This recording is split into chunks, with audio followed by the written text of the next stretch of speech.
because we tell Damn our stories it. through quests, Those are a expensive. lot of times, Oh well. even that is difficult for us. How do you start a quest? Um, you know, it's very easy to go up to someone and have them tell you what to do, or give you a sort of like, this guy wants help. It's kind of boring, right? So in this quest in particular, Diamond City Blues, this I have to quest go starts, back you and put a witness ice fight in drone a tavern, away. right? So it's a very interesting, and you can get involved or not get involved. And throughout the course of this quest, and actually, you want to talk Usually about you know, I've had that use drone things for of dialogue months. and loads of stuff. I've been pretty This good quest about in it. particular, because this quest is an example of, this quest to me is a really, Kurt Coleman is the designer who did this, and he did a fantastic job. And I'll tell you why, is because most of the work he did on this quest you'll never see. Because this quest, Gotta put a ice it's harvesting in so many drone. different ways. Get involved, don't get involved. Kill this guy, don't kill this guy. Every time you make a decision, it affects something else. And again, we were always thinking of the player, thinking of the player's experience and what's important to them. This is Salem, Massachusetts. You know, the witch trials, Salem witch trials. This is the Salem Museum of Witchcraft. This quest in the game, it came this close to getting cut. I mean, it was like one conversation away from never being in the game. It went through so many iterations. Again, how do we tell this story? How do we involve the player in this story? And again, like, sometimes the stories, when you're making a game, the story that you write on paper has to change.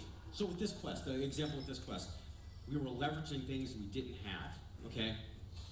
Because Salem, when I think Salem, I think witches. I actually lived in Salem for a while. We thought, well, maybe we'll actually have characters that can act like witches, but they're using radiation to sort of like, you know, use powers that look like witchcraft, kind of like the X-Men or something, right? And we'll do that. We'll leverage Skyrim's magic system, right? Because we still have it in the code, and we had it in the code. It got ripped out at some point, okay? So we didn't have that anymore. And so we weren't going to recreate that entirely just for one quest. It wasn't going to happen. So then we said, okay, it'll be the story of these two towns. Oh my god, so other. many Wrote the story on came. paper, sounded great. What happens in the game? We compress our map. We can't build everything. So those two towns actually sort of became one town. So you can't have two towns fighting against each other when there's just one town. And so then and it had gone through like all the designers were so busy, and it had gone through like 4 designers, and we finally come to, one of our newest designers at that point, Liam. He's like, you know what, let me give it a shot. And so I worked with him to we had all these different options, and it turned out we did a very simple quest. Everything is contained in this building. You fight a Deathclaw, one of the scariest creatures in Fallen. And it turned out really great. It was a self-contained experience. And it was an example of how I work with my team to help craft these stories, and how, looking at the player and the player's experience, we're constantly changing things and constantly keeping the player in mind. And of course, Preston Garvey, head of the Minutemen, who we decided to do something different with him. And Preston Garvey, if you've played the game, will give you quests for the Minutemen, and these are radiant quests. They never end. And Preston basically sits on his ass while you do everything yourself, right? So it's content that never ends for the player, but it's sometimes gets a little overdone. Well, we've got Paladin Dance, another great example. Paladin Dance, spoilers incoming, sorry if you haven't played the game. If you haven't, Oh, I have a ranger on me from way over there. It's spoiler territory. I didn't know. So Paladin Dance, when you're playing please the don't game, kill he me. is an important character in the Brotherhood of Steel. It also turns out that he has a very important secret. And when you uncover this secret, and you go If I to pay all the attention, I'll maxes be of the okay. Brotherhood of Steel, we had this idea on paper, sounded great, that you will, if Elder Maxon, the head of the Brotherhood of Steel, doesn't like Paladin Dance and wants to kill him, you can kill Elder Maxon and you can become the head of the Brotherhood of Steel. And it sounds great, right? Like on paper, of course. You know, I kill the head of the organization, I become the head of the organization. So we did that. That was the story we decided to tell. And we actually had recorded some audio, and we were going down this path, and then we started playing this in the studio. And so what happens is, you kill Elder Maxon, you become the head of this faction, and it felt wrong. And it felt wrong because everyone else in the faction, all the other members of the Brotherhood of Steel, felt the same way that Elder Maxon did. They didn't like this guy. They didn't like his secret. God damn it. And it felt very wrong that you could take over the organization and everybody just accepted magically that it was okay that he had the secret. So we changed it. And it's funny because when it got out on the internet, they're like, "Oh, this story would have been so much better this way." Actually, it wasn't, because we had it that way, and we played it, and looking at the player's experience, it wasn't working. Another character, one of my favorites, Nick Valentine. He's the synth detective. You know, we were trying to figure out what to do with him and his story, and he became one of the most popular companions in the game. You can take him with you; he'll adventure with you. And you know, working on his story, his story is one that unfolds over the course of the entire game, and it is it's one of these quests that it is not meant to, and this is another problem for us when we tell our stories. We think big, and sometimes, you know, the player wants to throw their paper airplanes, they want to build their shacks.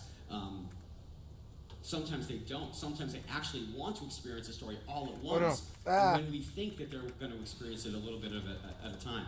So Nick Valentine's story is actually spread throughout the game. It takes quite a while to uncover the whole thing.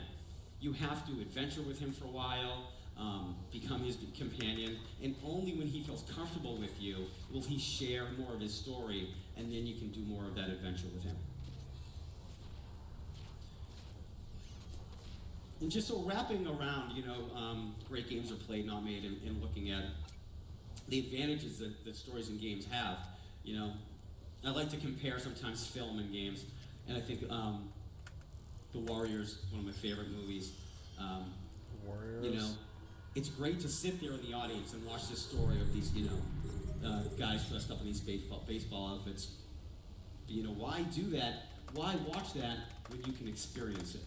Okay? Because as game creators, we offer our players a fictional experience that you simply can't get watching film, right? You get to be part of it, okay?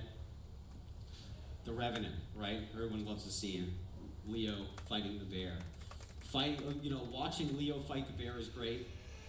Fighting the bear yourself, also pretty great, okay? Controlling that narrative. And this slide's actually not fair, all right?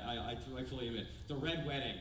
Okay, everyone loves a Red Wedding, me too. So this is a cheap shot, but you know, the advantage of games is that, you know, not only can you watch the Red Wedding, you can cause the Red Wedding. Which this is a Skyrim Dark Brotherhood quest that I want. Like, as soon as I got the assignment to do the Dark Brotherhood in Skyrim, I'm like, gotta do the Red Wedding. Come on, right? Like, you gotta kill the bride at the wedding, right? So wrapping all this stuff back around, point one, kiss. Keep it simple, stupid. This is, you know, look at a strong central theme. Don't overtell your story. Look at what's important.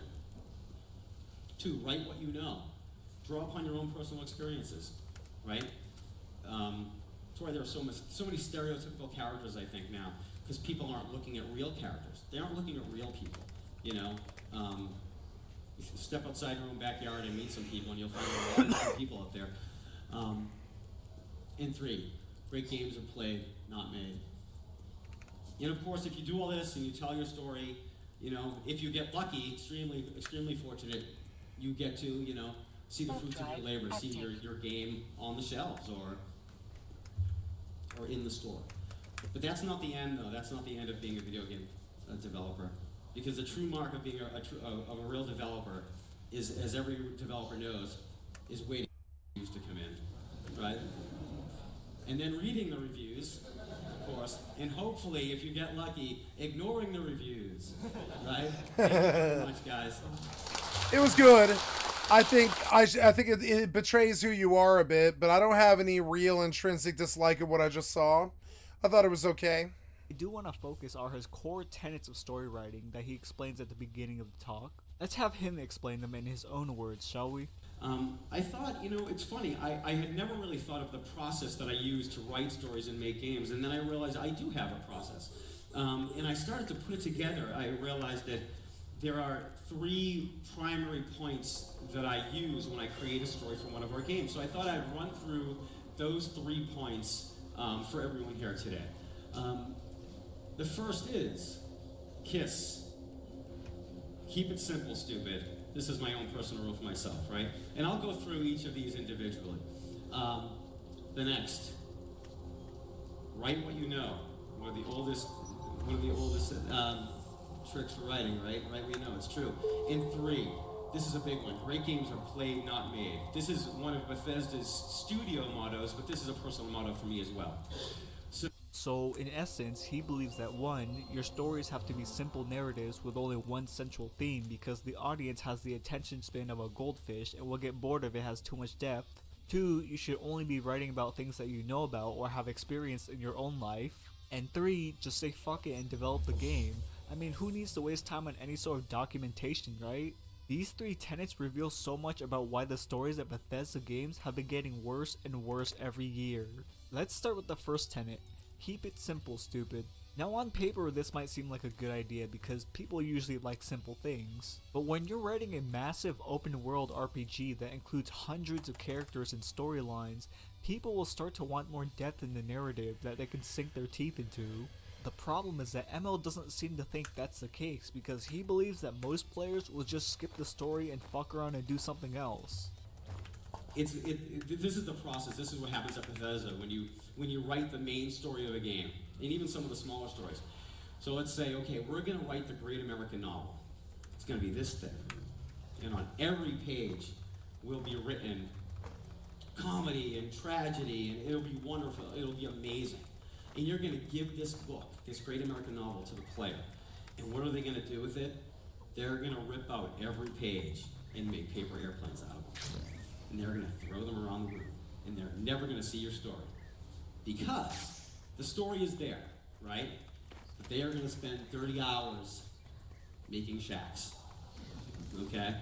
They're going to spend 20 hours looking for bobbleheads. Okay? I'm sorry, but if you're a writer writing a narrative and you feel like most people would rather make a paper airplane than listen to your story, then you have failed as a writer. It is the writer's job to hook the audience in and keep them compelled enough to learn more about the world that you've written. The fact that he thinks this way explains why the stories in every game he's worked on were the most uninspired and boring aspect of those games. People want compelling narratives. They want deep and thought-provoking conflicts. They want multifaceted and morally gray characters. That's why other huge open-world RPGs like Baldur's Gate 3, Cyberpunk, and Fallout New Vegas are so well beloved. As a writer, you should want to write more intricate stories because that's how you grow and gain more experience as a writer. And ML not wanting to write any more complex stories means that he's gotten complacent with the level of writing he's at right now, which isn't even that good to begin with. An example of that is here where ML describes how he sees the hero's journey in Skyrim, and just listen to what he says about it. You know, Skyrim. Skyrim is a game about dragons, right? Even in the studio. What is the game about? It's about dragons. But the story is not really about dragons, right? It is about the lone hero. Right? It is much more biblical than a lot of those stories we've done. It's about the Dragonborn, the Dovahkiin, is much more of a messiah sort of character. He describes Skyrim's story as biblical. I remember that part of the Bible where Jesus rode on dragon back to the afterlife in order to slay an apocalyptic world-ending dragon. Jokes aside, does ML even know what Skyrim's story is about? Because the Dragonborn being the, quote, messiah doesn't make the whole story biblical. It's just a gross oversimplification about the narrative because that's all he could pull out of his ass at the time. And of course, he then moves on to the next topic without ever elaborating what he meant by that, because that's about the same amount of effort he puts into writing his stories. Now, ML's second tenet of, quote, write what you know is one of the stupidest principles you can adhere to as a writer, especially if you're writing fiction. He explained how he does it by saying that whenever he writes a story, he draws upon his own personal life experiences to create something more believable.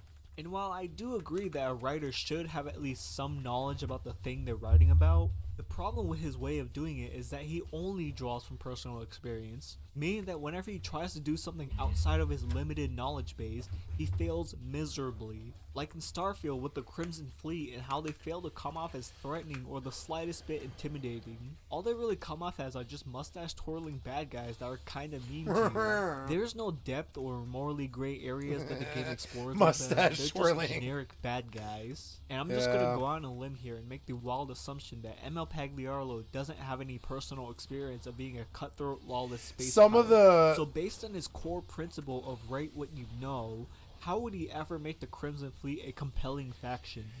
Some of Emil Pagliaro's stuff was in the writing of the radio, and it was so fucking cheesy. And the voices that he chose, and the shit that he was obsessed with, and I get it because I do have some obsessions with the same stuff. He has obsession with the Mercury Theater. But I mean, everybody does. Mercury Theater was some of the best shit that we've had in the last 100 years. Mercury Theater was fucking amazing. And we got some of the best sci-fi, best shit out of Mercury Theater. That's, what's his name? Orson Welles, right? All of his radio stuff, like The Shadow and all that. And so, yeah, I'm obsessed with that stuff, too. I think he had good influences, but when you look at his scripts, they're like these cheeseball, cornball, horrible shit. That like the first time you hear it, it makes you laugh, but then when it's repeated, you're like, Jesus Christ, this is more inane than a Grand Theft Auto script. It's like pretty bad. It's like you're in here clowning on every bit of sci-fi that you can think of, and it's all sort of dumb. There was this anti-commie bent to it. Really anti-commie bent. They were like, oh, in the 50s you could just say fuck the commies and it was fine. And it is like that. I mean, like now you can still say the same thing, but I mean, like you might actually piss off a friend saying it now. But I mean, like, you know, but they were like, they found every fucking opportunity. I've never heard more anti-commie stuff in my whole life. There was more anti-commie stuff packed into fucking 76's radio. Just straight hyperbole from a Bethesda fucking radio writer. It's Emil Pagliaro, I'm fairly sure, or Pagliarulo, whatever his name is, and it smacked of this anti-commie, fucking like McCarthy era, sort of biblical fucking judgment, sort of like crazy era stuff. And I was like, Jesus Christ, this stuff gets trite after you hear it like 7 or 8 times. You're like, Jesus Christ, this guy cannot write. His stuff isn't funny. And like and all of the voices that he chose are so annoying. They're like cartoon voices, but I think he probably told them to dial it up to 10. Because even Rose, Rose is a really good actress, but I mean, but God damn it, they hammed it up so bad all the way through, and it's like, dude, Fallout's cool, but a lot of us remember Fallout being this really cold, really harsh survival thing where there's like fucking bottle cap mines everywhere and the towns are littered with zombies and fucking crazy shit like death claws and stuff. And it's a dark game, and all that cheesy commie stuff and all that stupid comedy on that radio. I like pirate radio. I think it was actually really well done. I think as in terms of, you know, its actual creation, or I'm sorry, its actual production value, it was superb. But it was so badly written. There were times when I was like, I feel like you could have just let a staff writer done this, and it probably would have been better. There was so much cheesy ass shit.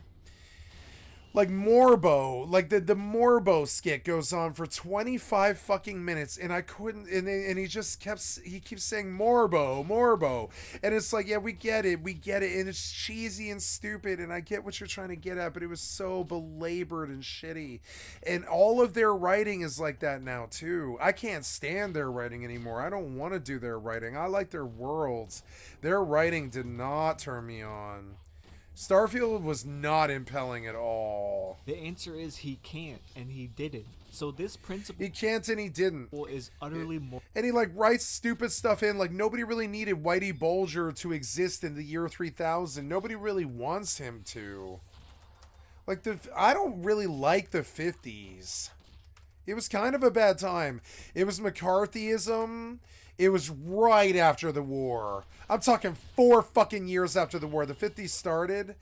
And, you know, the baby boomer shit was cool. And my mother was like 10, you know, or whatever, or 15. And like, it was, you know, and it was cool. They, you know, they were all about probably like at the end, like right as 1960 hit, they were all about 15 years old. They did the show Wonder Years about her generation. You know, like, you know, good shit. Very wholesome. But the 50s, I wouldn't say were a particularly amazing time in America. And I don't know why they needed to continue to fucking...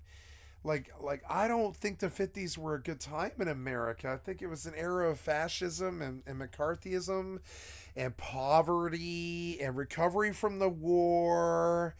And like, you know, and people were depressed because we realized how many men we had lost, you know?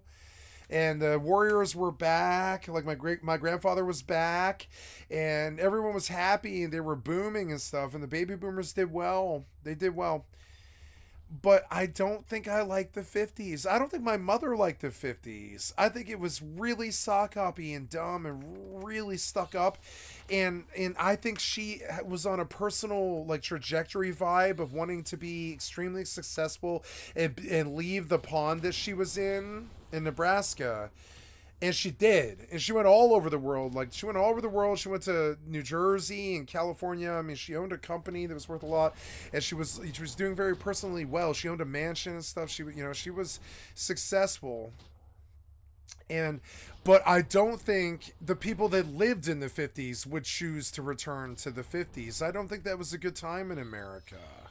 I think there was cool stuff, you know. But I think Pagliarulo, he's Gen X. And the Gen X, they never understood their parents, I wouldn't say. I'm not Gen X. I'm right at the cusp of it. I know a lot of Gen X. I know a lot of their media. I know their music and stuff. I hated U2. And that's how you know I'm not Gen X. I hated U2. I hate U2. I fucking hate U2. They play way too much of it. Fucking hate Bono. You know, like a lot of 80s really fucking bother me. Like when I think of the 80s, I think of REM and Tom Petty, and that's it. That's like it. A lot of that music really bothered me. And now I like the 80s music now. The pop got to me after listening to Vice City enough. I really love Blondie and all this sort of stuff. And I think the 80s was a good era, really good. But it wasn't my era, and that's how you know that I'm not actually Gen X. I'm right at the cusp year of fucking the young millennials who dealt with 9/11. I mean, I came to manhood as 9/11 happened. And it was a totally different era. I was raised on like Silverchair and Nirvana and like, you know, Soundgarden, Foo Fighters, you know, for rock. And like rap would have been like West Coast. It would have been like Snoop Dogg and Dr. Dre, Eminem. I liked some East Coast stuff like Nas, but I didn't like a lot of East Coast, you know? Although I did like the underground stuff, like Gangstar a lot. I really love Gangstar fucking lot. Gangstar was my favorite rapper for a long time. And so was Mos Def and Talib Kweli and Black Star. I like a lot of East Coast stuff. I actually really do. But I mean, I don't know. Like some of the stuff was failed too, though. West Coast was always good. And like that era, I mean, I'm citing gangster rap and new metal like Korn and stuff like that. Deftones was a god band for me. Deftones was so big for me. You know, Nirvana.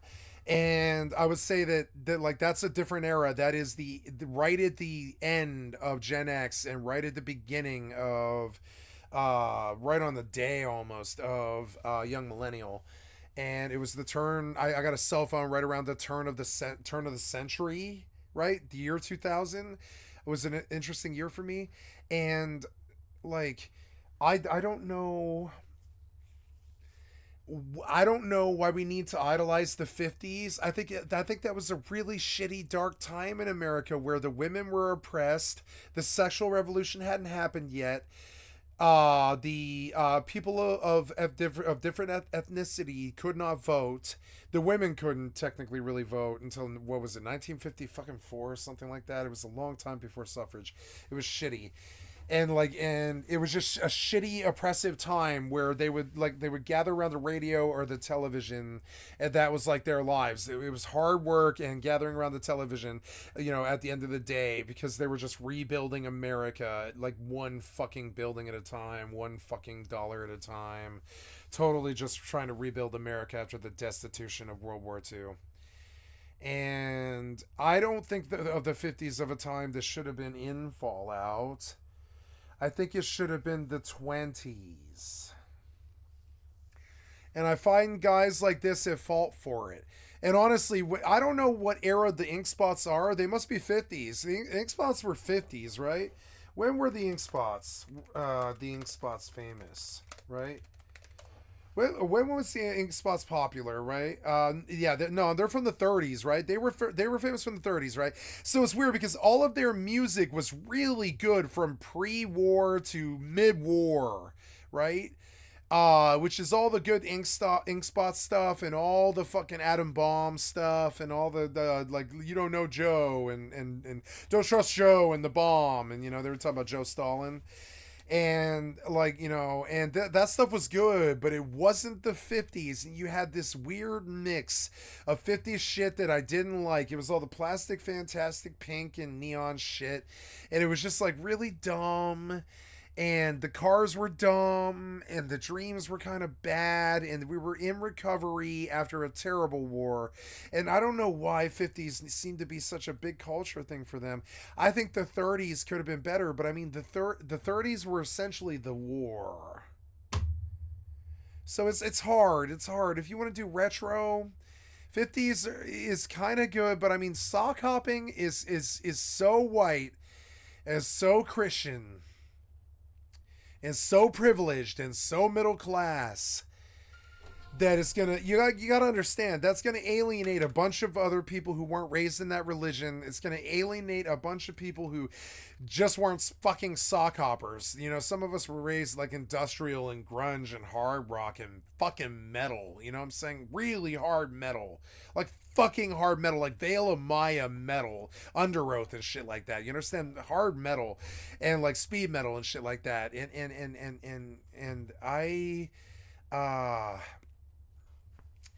I'm just not that soft. I'm just not that soft where I can like appreciate the sock hop thing. And I don't think my mother did either. I think my mother liked the 60s, when all that shit became incredibly unpopular. And it's weird that these fucking Christian squares, and I know because I was a shaker for the first like 12 years of my life. I went to a Moravian school and I was essentially a shaker. I attended Vespers and I said prayers and I went to chapel every Wednesday and shit. I was Catholic as they get. You know what I'm saying? I believe I'm an agnostic, but I have seen God in my life many times when I was in love, and so I believe in it, but also I'm agnostic and stuff. But it's just weird. Not God. I'm just talking about like a higher power or something like that. And I just believe that it could be there. I just don't believe it is, after all the sorrow and all the death and everything that all the death they're sending instead of the free heart mending. And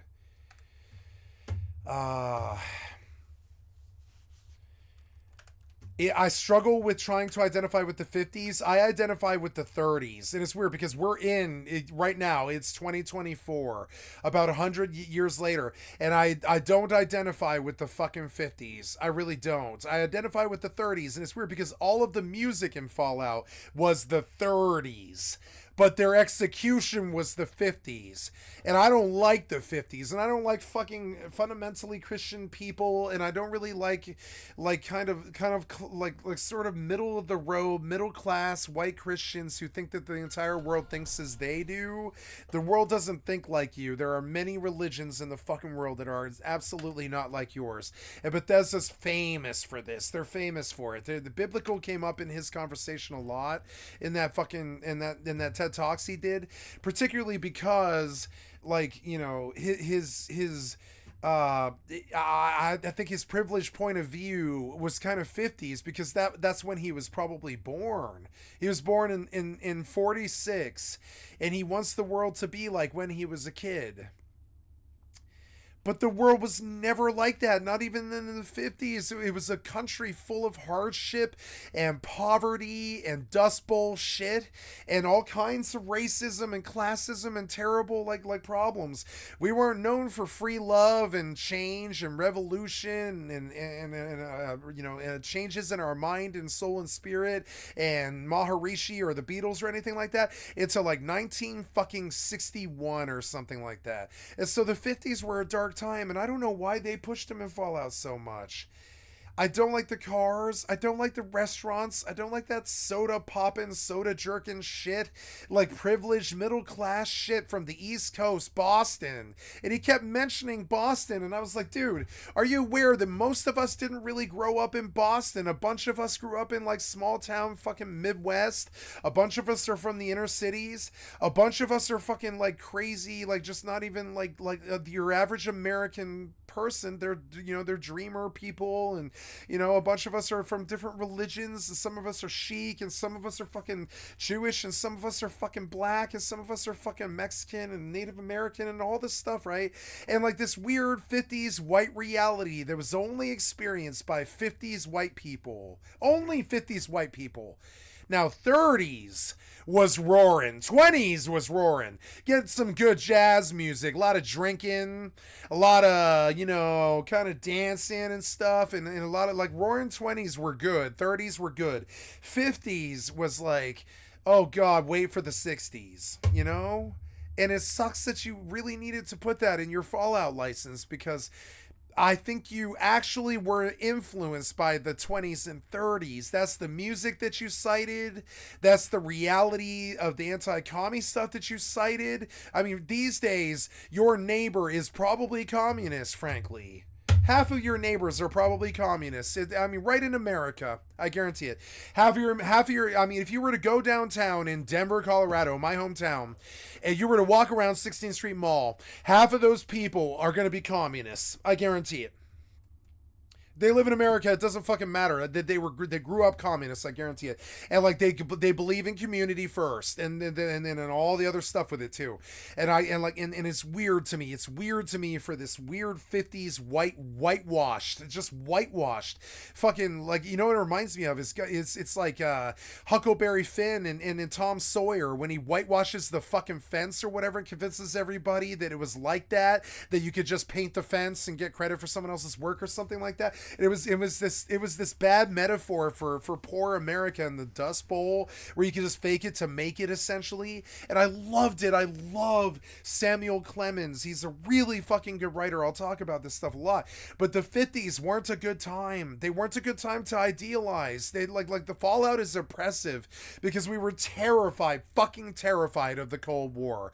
My grandfather had fought in Korea, Purple Heart. Like, motherfucker, like we had lost everybody in World War II. I'm surprised we even got Hitler, if you want to call it getting Hitler. You know, I'm surprised we got it. I'm kind of surprised we got it. When you really deep dive in that war, I'm surprised we did as well as we did. And I'm not speaking ill of my country or anybody in the Allied powers at all. I love the Allied powers or whatever. I love there's some sense of reason in the world to fight the Nazis or the fucking fascist fucking bents, you know? But overall, like, I don't want to return to the 50s. The cars sucked. The music sucked. It was really whitewashed. It was very, very, very on design. It was like this image that was portrayed Norman Rockwell, and, you know, America's looking good after the war recovery and all this. 50s, you know what I'm saying? The 50s. Like, what, I mean, let's go look at the 50s. Like, What were the 50s like, right? Let's go see. Because it's like these member berries, sort of Christian, East Coast, privileged, intellectual, Boston, sort of white. You know, maybe he's a Southie, but I doubt it. You know, he quoted Whitey Bulger. Maybe he's a fucking Southie. What the fuck do I know about this guy? I don't know anything about him. But I mean, like, he quoted a bunch of stuff that a lot of us can't relate to. You understand? 50s or otherwise. 50s or otherwise. It doesn't matter. Like he quoted a lot of stuff that we cannot relate to. Now, let's look at the 50. What were the 50s like? You know, what were the 50s like? This shit was only good for the white people in the middle class. It was only good for them. Anybody in New York or anybody like in LA, I mean, remember LA Noir, or even better, LA Confidential, right? They talk about Mickey Cohen and the heroin, the ring, and the Florida Lee, and you know, whatever you desire, like high class hookers dolled up to look like movie stars and stuff. And like, you know, that culture of the 50s, it wasn't really good. It wasn't really good. It was extremely privileged white culture that a lot of us probably can't relate to. I can't relate to it. My mother would have been, you know, about 15. I think her entire scope probably would have been high school. That's it. She just like mine was when I was that age, when I was like 15, something like that. Your entire scope is high school, and they try to do tropes of that high school era in the 50s. Like they did the Wonder Years, which was like my mother's generation coming up in the 50s. Portrayed by children from my generation, like Fred Savage. I think Fred Savage is exactly my age, I think, actually. And that's interesting. I loved Fred Savage and I loved the Wonder Years, but the 50s were this wonderful Beach Boys song that we're never going to repeat again. It was a very odd time. The 50s were a prosperous decade for the United States. What was daily life like for the average American during this fabulous decade? Yeah, sitting around the television. I wasn't kidding when I said that. This shit sucked. It was like you worked all day or went to high school all day and dealt with all the crazy white popular culture shit and Christian fucking brainwashing and all the stuff going on in Norman Rockwell, America. And, you know, and all the diner, the 50s, you know, Eat at Joe's Diner stuff and Bugs Bunny. And I liked a lot of stuff from this era. We all did. But I mean, this was a reality that I don't really wish to like return to, and it seemed like Bethesda really wanted to. They wanted to return to their youth, where it was a simpler time where we all gather around the television and sing you know, The Hills Are Alive with the sound of music or whatever. And I'm sorry, but this whitewashed shit where they're all reading comics and they're watching television and they're like, you know, they're like doing this weird whitewashed fucking whitey McWhite culture, you know. And not to say that white people are bad or something, that's not what I'm here to do. I'm saying this shit is so goddamn cheesy. It's not something to venerate. We're huddled around a crappy television and our family is obviously bored, and board games and comics have dominated everything, and we either work all day, go to school all day, and recover from the war, and we listen to how the Cold War is going on the television, you know? And this stuff, I don't want to return to this. This looks like some primitive ass shit to me. I never understood Bethesda's goddamn desire to do this. Primitive ass shit. And this permeates video games too. This 50s culture, it fucking permeates because all the designers are 50. You know, I said they're like 60. They're 68. Like you know, around when, you know, their generation turned. Anybody born right after the war, these are baby boomers, right? 1946 to 1959, somewhere around there. In that 15-year period, anybody like my mom's brother or my mom born in that era, they all want to return to that era because there wasn't drive-bys and poverty and fucking fentanyl and, you know, fucking 9/11 or COVID or anything the Republicans did to the country over the last like 50 years and shit. I mean, all the war and all the COVID and all the disease fell in Republican hands. I mean, it kind of did. I don't care what you say. Vietnam War, Nixon, Republican. You know what I'm saying? There was Kosovo, that was a Democrat. But then there was like, but then in the Gulf War, which was a Democrat. But I mean, then we have 9/11, which was Republican. COVID was Republican. Like, these things, a lot of the bad things that happened in this country in the last 50 years were Republican in origin. And I don't say that to be harmful to them. I'm saying because it's fucking true.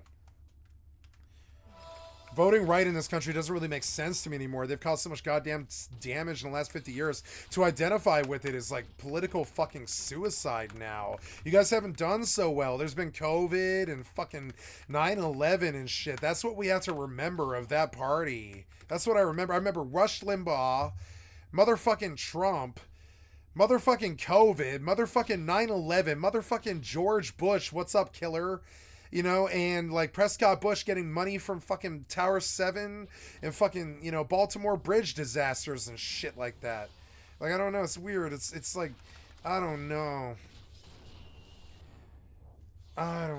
And so it's like weird. Like, so you want to idolize an earlier age. I would say the 20s are actually a good time. I mean, that's a good time to idolize. We were doing pretty well in the 20s. I mean, we were rebuilding after World War I and just like the 50s, except the 20s were cool. And that's where all that music that you linked is from, 20s and 30s and shit. All that music you linked on your Fallout radio, all that shit is from the 20s and 30s, except for the Beach Boys, which didn't belong.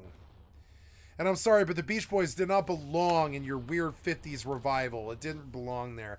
And this was a complaint in the Fallout 76 community. Why the fuck did you put, Wouldn't It Be Nice on all that 20s and 30s music? That seems so weird. You did Ring of Fire. That shit was horrible. Ring of Fire did not fucking belong in Fallout 4. I better run. He's gonna gospel me to death right here or two. Oh, never mind. We got him before he got me. Okay, so... Oof, where am I? I'm like way deep in this motherfucker, but I don't care. Yeah. How did Americans spend their leisure time? In 1950s America, Books, magazines, newspaper mainly, television, radio in the car, and like on television, they would have presidential speeches by that point. FDR, and I don't know who the 50s presidents were. It wasn't JFK yet. It was like FDR and Roosevelt, I think. okay. The average family consisted of a father, mother, and several children. Or was that the 40s? I average age- can't remember. It's all important American myth, but I have never been one to repeat the goddamn history right at you with all the accurate stuff. I just don't have a brain like that. I don't pretend to try and remember all the fucking names and all the dates and all the history for shit that happened before I was even born. I don't pretend to do it well. I am not a historian. I'm trying to just remember it how I remember it, and Age for marriage. I am amongst not men perfect at it. was approximately I'm sure it's a very 22. biased American, privileged middle class point of view too. On top of it, Breed. Norman Rockwell, really. While the average age for women See, this is Norman Rockwell and shit, and like in the greaser fucking vibes and stuff. I don't really relate to this culture. about Like 20. when Fallout 3 came out, they did the greaser shit in the fucking basement of the Fallout shelter. And I was like, did we regress to the 50s when everything sucked and everything was fucking shitty? And they were like, yeah, it's the Fallout age. And I was like, yeah, it fits the mythos, but you didn't do it correctly. Nobody relates to greaser politics. Nobody relates to it. Even I think even the 65-year-old people who were playing Fallout 3 or whatever at that time, which there was going to be 65-year-old people who were playing Fallout 3, I guarantee it. When they heard the ink spots on the radio ad, they were like, oh man, this video game might be really geared towards me. I'm going to buy it and shit. There's probably like 65 fucking year old people right there in the year 2000 that played Fallout fucking 3 or whatever it was, 2004. And so yeah, and even like those 65-year-old people are probably like, I don't want to go back to the 50s. I guarantee it. This wasn't a good time. Everybody had a facade. Everybody had a mask. Everybody had a fucking costume. Everybody was fucking nervous. Everybody was fucking drunk. Everybody was fucking poor. The country was recovering from the fucking war. There was a lot of racist shit going on.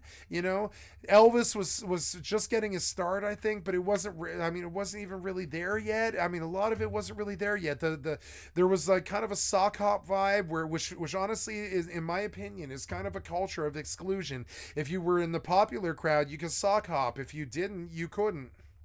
And this culture, I did not like it. That greaser bullshit. There was all these movies that came up in my youth where they tried to tell me how much I should care about. They tried to tell me how much I should care about Stand By Me by putting actors my age in Stand By Me, or the Wonder Years. But I was like, God damn it, the 50s kind of sucked, dude. Couldn't we do the 60s? I'd really like to know a lot more about like Jim Morrison and the Doors and Strawberry Alarm Clock and Incense and Peppermints and the advent of acid and the Beatles and all this, right? Like the 60s was a really good age. 50s is like these bad cars, these bad people, these bad tropes, privileged, middle class white. Whole thing was kind of smacks of like a reality that just hasn't ever actually existed in America. It's never actually been like this. This is just what the white culture who dominated the world at that time wanted the world to believe. They wanted the world to think that America looked like this. James Dean and Betty Page.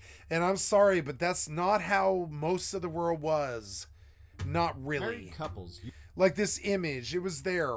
usually stayed together, with only about 20 to 25% of marriages ending in divorce. Yeah, you wouldn't fuck a woman over by fucking divorcing her back then. It's the first form of feminism, kind of. You wouldn't abandon your poor wife to the fucking world, essentially. Which should be a fucking value that we still have alive today, but it doesn't seem to be there. But yeah, you don't just fucking abandon your housewife who raised your kids until they're 20 and out there in college and shit like that. You don't fucking abandon your housewife. You don't do that. They have no place to go. They don't have a job. They don't have a home. They don't have money. They just slaved away cooking your dinner every night and taking care of your kids for 20 years and shit. And so yeah, you motherfucking June Cleaver, Weaver people living up and down fucking Weaver Street and all that shit. Yeah, you better not fucking leave her. You better not leave her. This was a really cold fucking time and divorce was unacceptable. Can't be leaving this woman to fend for herself. You guys had male dominated the world ever since World War I or whatever. I mean, really bad. Divorce. And like, how the fuck is that woman gonna deal with divorce? She isn't. She's gonna fucking kill herself or something. You can't divorce that poor woman. She's got no place to go. Not in the fucking 50s, she didn't. She was they called it spinster, and they pitied these women, but they were literally worse than drunk crackhead bums. Like being a gamer in the era of 2000s and stuff, you were considered a complete loser, If you were a gamer that did it full time, and you were like professional in the year 2000 or something like that, 2005, like me, you were considered a full-blown EverQuest fucking stanky fat beard, neck beard, basement dwelling loser. Straight up loser, you know what I'm saying? And I got that for like 15 years or something like that. Now I'm the one. Husband of the family. Now I'm the one who's cool. You know what I'm saying? Now I'm the one who's cool. That's motherfucking The Guild. I love that song. Now I'm the one that's cool. You know what I'm saying? So, but I mean, yeah, this 50s greaser culture, the only people who can relate to this are you weird baby boomer software developers who only really have your circle to relate to this. I don't think the rest of the world related to this. I don't think the rest of the world had this nice fancy town car. I don't think the rest of the world there's rich, successful middle class families with jewelry and hair gel and, fancy suit and nice Norman Rockwell execution and all this shit, Christian and God-fearing and all this. I think it's a big fucking illusion that generation needed to portray to keep the world from being so depressed after World War II that it killed itself, essentially. So they painted this like idealized Norman Rockwell painting for the rest of the fucking world, but I don't believe it was actually like this. When I hear about it, I hear all kinds of family dysfunction, abuse, alcoholism. My family's case, their house burned down when my grandfather was trying to cook something on the barbecue, and they lost all their family photos and shit in 1976 or something like that. Hardships and stuff. And so like the 50s, you know, the 50s. You can say that this is some idealized time that you want to return to, but I don't think almost anybody but Bethesda people can relate to this fucking fantasy. I don't know anybody in the modern age who can relate to this fucking fantasy. Can you? Nice middle class sedan, nice middle class dad, nice middle class 2.3 kids, a nice middle class wife with the fucking beehive haircut and the fucking the fucking, you know, the earrings and shit. I don't think so. I don't think we can relate to this at all. I don't think we could have related it to this in the 50s. I think it was entirely a fucking facade. Went to work each day, while the wife of the family stayed at home. Yeah, while the wife stayed at home, unhappy and seeking mother's little helper. Rolling Stones sang a song about it in like 1959 or something like that. She goes running for the shelter of her mother's little helper, and it gets her through a day. Do-do-do-do-do-do-do. I think I might have to sing, guys. I'm terribly sorry, but we're going to go sing the Rolling Stones, Mother's Little Helper. And this is what this song is what encapsulates the 50s for me, is Mother's Little Helper. We got to do karaoke, but I mean, I love this fucking song, right? Yep, there we go, from Zoom Karaoke. Rolling Stones, Mother's Little Helper from 3 years ago, right? Here we go. It's so different today. What a drag it is getting old. I can't remember the song. That's George Harrison. Kids are different today. I hear every mother say, mother needs something today to calm her down. And though she's not really ill, there's a little yellow pill. She goes running for the shelter of her mother's little helper, and it helps her on her way, gets her through her busy day.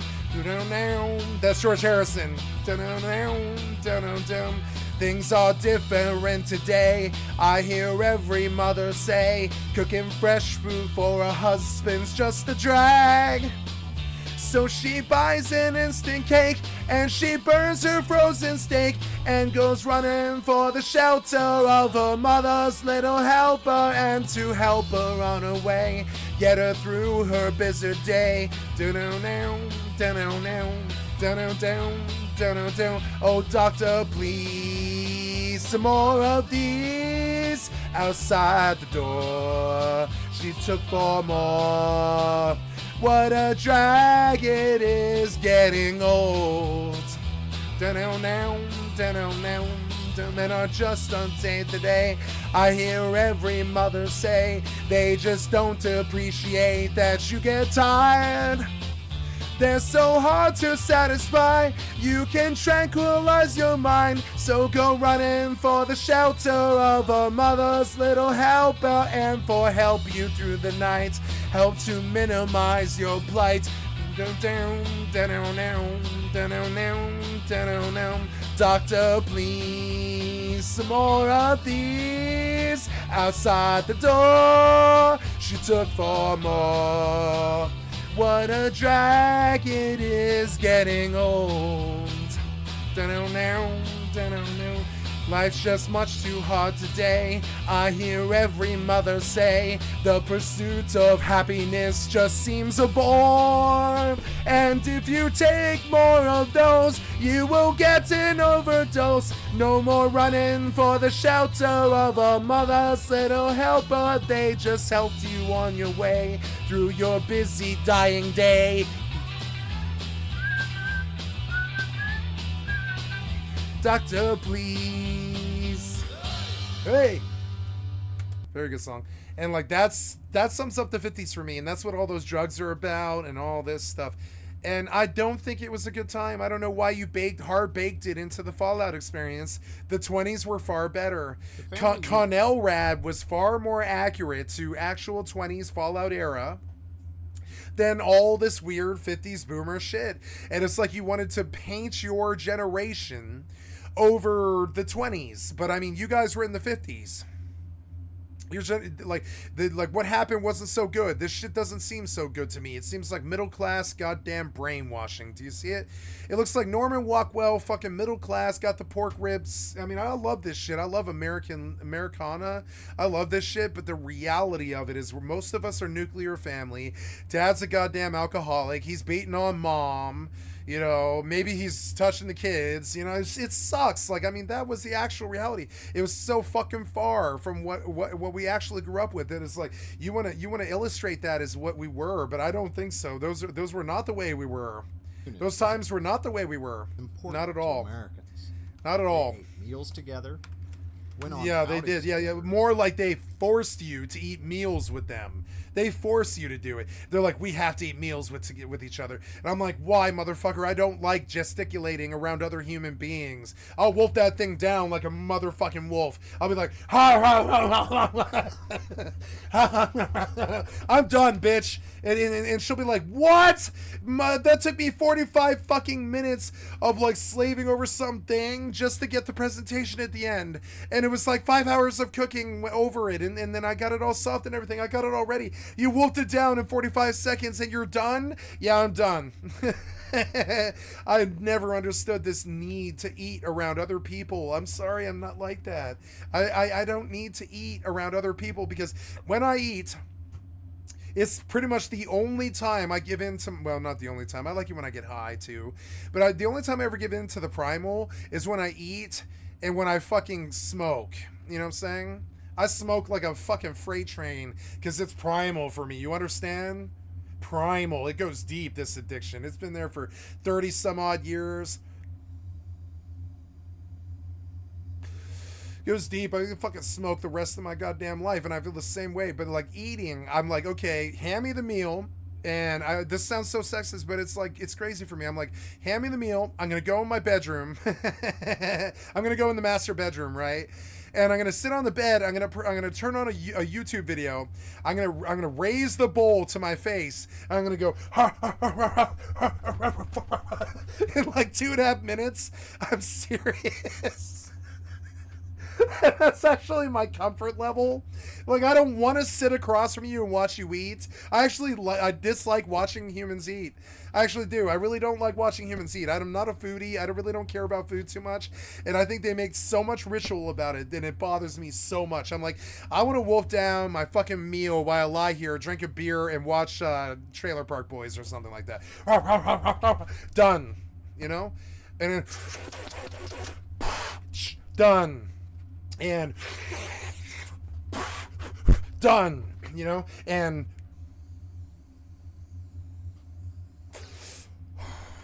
done, you know, and I'm done, you know. I really have, like weird basic primal things like eating. I actually am the complete opposite of this culture. I'm like, Jesus Christ, that facade that you built is so layered and such a lie. They ate meals together, went on outings together. And so now my mother asked me, like, for instance, Easter was very, very recent. My mother asked me to come to Easter dinner, and I did so. And it was wonderful. And it's like going back to the 50s. It is. She served the exact same meal that we just saw on screen. It was wonderful. I sat across from the table. There was a glass of wine because I'm an adult now, apparently, in terms of by the 50s people. I'm apparently an adult now, and I'm allowed a glass of wine or whatever at the age of 41 or whatever. But I mean, like, yeah, anyways. And like, and we're all smoking heroin in the motel room, and they're like, oh man, you can have a glass of wine now, and we're smoking heroin in the fucking motel room. I'm serious. This is how delusional the 50s culture actually is. You're like smoking heroin in the motel room with your clubber friends and your fucking raver girlfriend, who, you know, and they're like, here's a glass of wine. You're an adult now. And it's like, okay, thanks. And in the back, you're like, Jesus Christ, how many ounces of marijuana did I smoke this year? How much fucking heroin did I smoke in the last 7 years? How much methamphetamine did I smoke in the last 7 years? You're sitting there like, yeah, must be nice to be in that Plastic Fantastics 50s repressed lie. Total boomer lie. and just totally oblivious to anything that isn't Norman Rockwell or the Oscars or SNL or something, anything that's their generation. And it's just kind of funny. And I love it, but I don't want to return to the 50s, and I don't want Bethesda to take me to the fucking 50s because it's weird, right? We're the kids that Bethesda sold to, like Disney, kind of. We're like the kids that Disney sold to, right? So we're grown up now, and we don't really need this Norman Rockwell fantasy anymore. We're looking for I would say, Tarkov, frankly, or Rust. We're looking for realism. You guys are like trying to do this 50s plastic fantastic Fallout 76 cheesy as fuck, like drug induced Mother's Little Helper nightmare with robots and all this weird like 50s culture stuff from like straight out of like, do you remember the Simpsons episode where Beloved, who did Pink Flamingos? John Hughes, was it? John Hughes, I think, right? John Hughes does The Simpsons, and he plays a gay man, and he talks about Zap. He's like, come on, it's kitsch, it's 50s, it's robots, it's the tragically hilarious, the hilariously tragic, right? And yeah, that's cool, that culture's cool, but Homer's like, no. And Homer's like, no, you can miss me with that shit. And so was I, and so was Bart.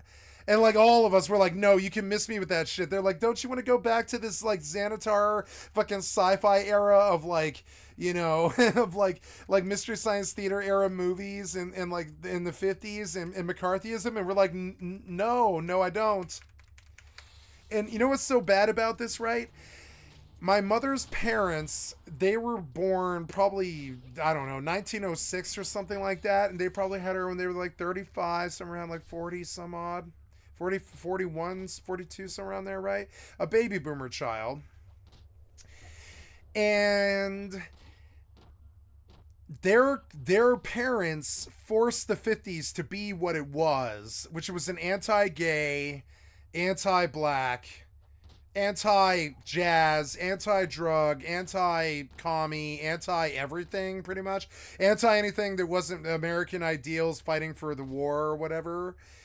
And just anti-commie rhetoric and just Cold War fear. And I feel so bad for my mother because her parents like kind of like laid the 50s on her, I think. They like laid the 50s on her. They forced her how to dress. They forced her how to think. They were like these regressed alcoholics and abusive people, but they were like still Norman Rockwell 50s presentable to the entire fucking culture around them, and they were married and they lived the American dream and they were doing great. But I mean, I think they laid the 50s on my mother's generation like some kind of curse, I would say. From 1950 to 1960, there was no free love. The ethnicities couldn't vote. There was no progress with it at all. I'm talking 10 years, and there was zero progress with it. People were unhappy. We were destitute and living these middle-class lives where you were like counting the food stamps and stuff. And like, it was just kind of crazy. It was like crazy. And some people had money, but most people didn't. And there were ex-Dust Bowl people. They had seen Black Friday. They had seen the collapse and the poverty in America, post-war America and all this and the Dust Bowl. And her parents' generation had seen the Dust Bowl, straight out of Grapes of Wrath, and they had seen it. They were there. They were the Okies. They were there. They lived middle class lives in places like Nebraska and shit like this. They were there. They saw it, and I feel like they laid the 50s on my mother's generation like some kind of fucking curse. And it's so weird to see a boomer try to extol the virtues of the 50s.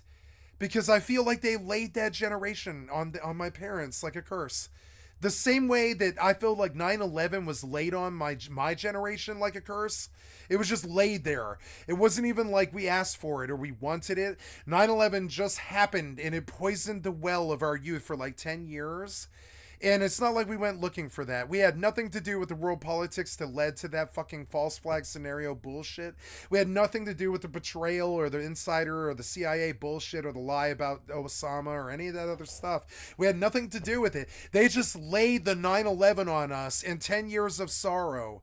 Like some kind of fucking, like some kind of fucking curse. And I feel like the 50s were kind of like that for my parents. They were alive in the 60s and they were happy. And they had the Stones and the Beatles, and they were like getting their own businesses and being yuppies and yippies and hippies and dippies and all this other shit, and Black Panther culture and in college and all this other stuff, right? They were like in their 20s by the 60s. My mother's culture was in the 20s by the 60s. And they didn't lay the 60s on them like a curse. The 60s were a blessing, and so were the 70s. The 70s were a little bit harder than the 60s, but they were still a blessing. It wasn't like somebody laid some curse on them like the McCarthy era of the 50s.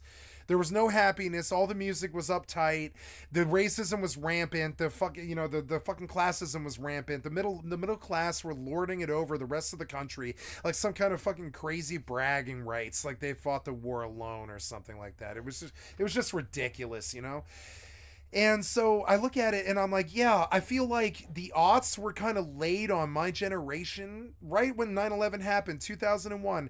It feels like 10 years was laid on my generation without our permission, without our desire, without our acknowledgement, without our fucking, I mean, our acknowledgement, yes, but no, we didn't acknowledge that it was even, I mean, I still have never acknowledged that what they said happened actually happened. I don't know. I wasn't there. I don't know what happened that day. I wasn't there. I know what they showed me on television. You know what I'm saying? I think about this with 9/11 all the time. I've seen a lot of footage, and I was there the day they started piping the shit in like some kind of fucking virus to our television. But I really feel that I don't know what happened that day. I was not there. And all I saw of it was on television, and this is a problem for me. So every time I try to come to a conclusion about it, I'm like, yeah, I wasn't there. I remember the panic at the gas stations in my own town afterwards, and the constant CNN for 10 years. What I don't remember is actual reality of like what happened. There wasn't a lot of footage. There wasn't a lot of recounts. There wasn't a lot of, talk. It was like the people were being quiet, like we were in a Cold War again, because they kind of thought we were. It was like a terrorist. They were terrified of terrorism, and I was like, fuck terrorism. I could give a flying fuck about that. I feel like my government is the terrorist. I've always thought that. I've thought that my government was the terrorist. I've always thought that. So, I don't know, like trying to regress us to 50s. I would have been a lot happier with the 20s or the 30s or the 60s or even the 70s. I could see a fallout shelter from the 70s. I think it would fucking kick ass. I really do. F is for Family style fallout shelter would be such a badass premise. 60s hippie dippy culture, Wonder Years, fallout shelter, fucking amazing. 50s, not so much. Sorry. 40s even, sure. 20s, 30s, 40s, anything but the fucking 50s. And that was what was so weird about this design choice of Fallout. They picked basically the worst decade and they peppered their game with it. Together, and did other things together as a family. This is a lie. Can you see how it's a lie? The whole thing was a fucking lie. Nobody actually lives like this. Nobody. It wasn't a lie. It was just a lie that we told the world. Parents played an active role in their children's lives. Lie. Lie. Well, I mean, no, I mean, it was like that. It was like the Wonder Years. It was. But I mean, and taking care of everybody's lives being like this is a lie. It's a lie. It just wasn't even like that for the people who came up in the middle class like that. It was never this simple. Like, for instance, my mother's brother killed himself with a shotgun when he was 23, something like that, in the 70s. This shit was a lie. It's always been a lie. You know, even in the 50s Plastic Fantastic crowd that really lived a life like this, that watched the soap operas and lived this shit. You know, I'm sorry, but I mean, in the end, nobody's lives were actually like this. And I don't know why you tried to regress us to the 50s with that Fallout franchise. The 20s would have, I mean, you have all this 20s stuff in it, but then you jump 30 years to the 50s to this reality that almost nobody can relate to. And disciplining them when necessary. Only a certain class of people who don't play video games could have related to it. My parents' generation didn't play video games. They were the only people who could have ever related to this culture. You understand why it was a bad choice for Fallout? I think 20s would have worked. 50s was not a good choice. The only generation that didn't play video games is the generation that they put in the video game. which is such a bad choice. No, I mean, really, I think only probably a few thousand people from their generation bothered to play video games. Probably most of them made them, honestly. They made video games. I thought they played them, you know? And so, yeah, I don't like the 50s in the Fallout. Like, for instance, I like 76 a lot more because a lot of their bullshit about the 50s was gone. It was straight gone. It was like poof, gone. This is modern era Appalachia. Dr. Thank God for the actual creator of 76 trying to save the Fallout brand. I don't give a fuck what people say about 76. It was the only game truly faithful to the Fallout fucking franchise. I don't even think the originals were. No, New Vegas was faithful, but 3, I don't know about 3, and I don't know about 4. I think New Vegas and 76 were fucking really fucking faithful to the source material. I don't think 3 and 4 were. Benjamin Spock became a household name throughout the decade.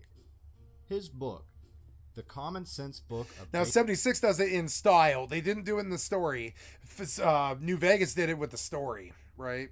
76 did it with style. It was a return to Fallout, I think. Baby and child. You would see super mutants everywhere. You would see robots everywhere. You would see, I mean, everywhere you went, there's all these Fallout creatures all the time, everywhere you go. And I actually really like that.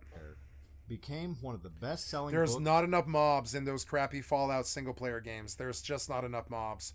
It was a really stark game in that respect. Of all time. Later on, when the game's ending, there's too many mobs. But I mean, the build-up to did not have enough mobs. Not at all. It was such a boring set of games, kind of, in my opinion. I did not spend a lot of time on 3 and 4.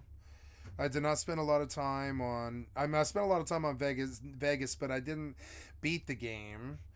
I didn't spend a lot of time on Vegas. I beat Oblivion many times and Skyrim a lot of times, but I didn't beat New Vegas. It was far too long.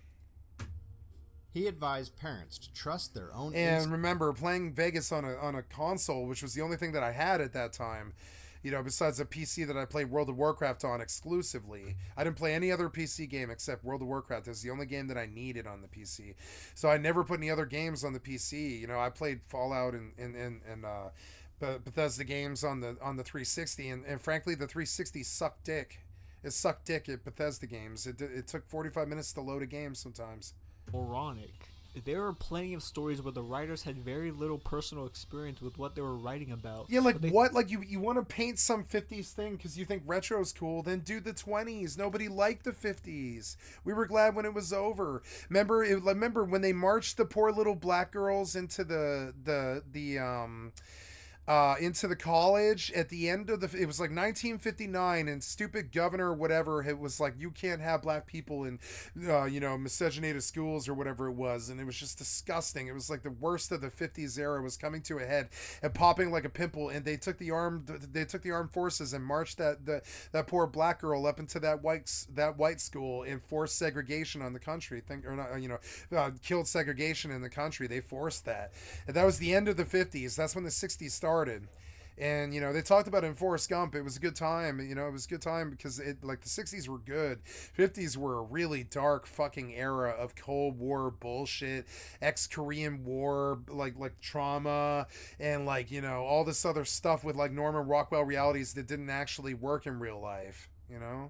They still dad was drunk, and mom was a housewife who watched too much television, and is to create an engaging narrative, like The Witcher 3, where I'm pretty sure Andrzej Sapkowski has never experienced being a lone genetically mutated mercenary who hunts monsters for a living during the medieval ages. But that didn't stop him from creating a whole universe around this idea, because he probably did his research and learned about how people lived during that era, how they fought, and what their folklore was like.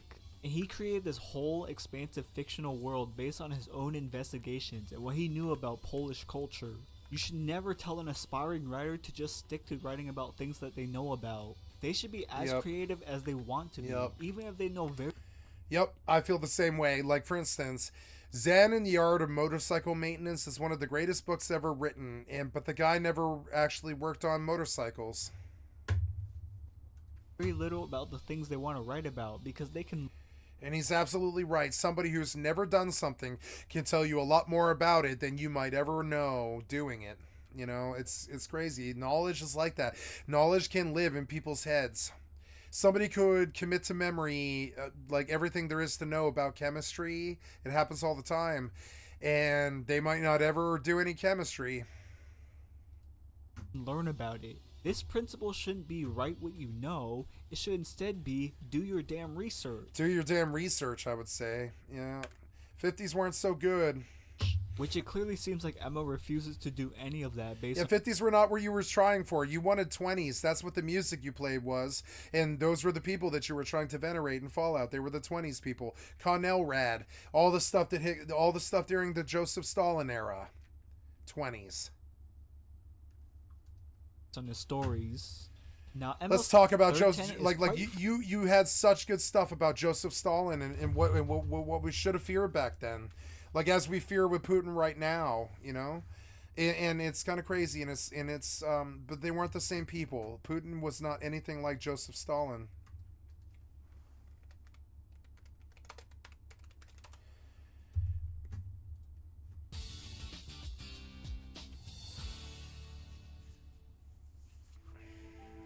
In terms of ruthlessness, bloodlust, Stalin remains one of the only, you know, he was like the top guy beyond, oh god, who's the other Romanov? It's the Romanovs.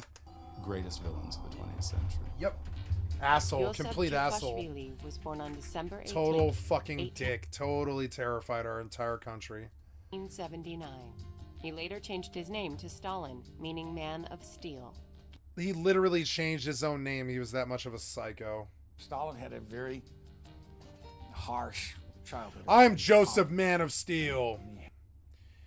Bow to me. Had a tough life as a young man and was very quickly attracted to radical movements and causes. Between 1902 and 1913, Stalin was imprisoned 8 times by the Russian secret police. Stalin's rise to power started after the Russian Revolution of 1917, when the Bolsheviks deposed the Tsar and created a communist society. Lenin died in 1924, and there was a big struggle about the succession of Lenin. Yeah, like Bethesda had the 20s correct. They had all of it good, and that's what we wanted to return to. The 20s, all that weird 50s shit that they did was not really what they were after. The atomic scare wasn't in the 50s, really. It was in the 20s. I mean, there was a lot of atomic scare in the 50s.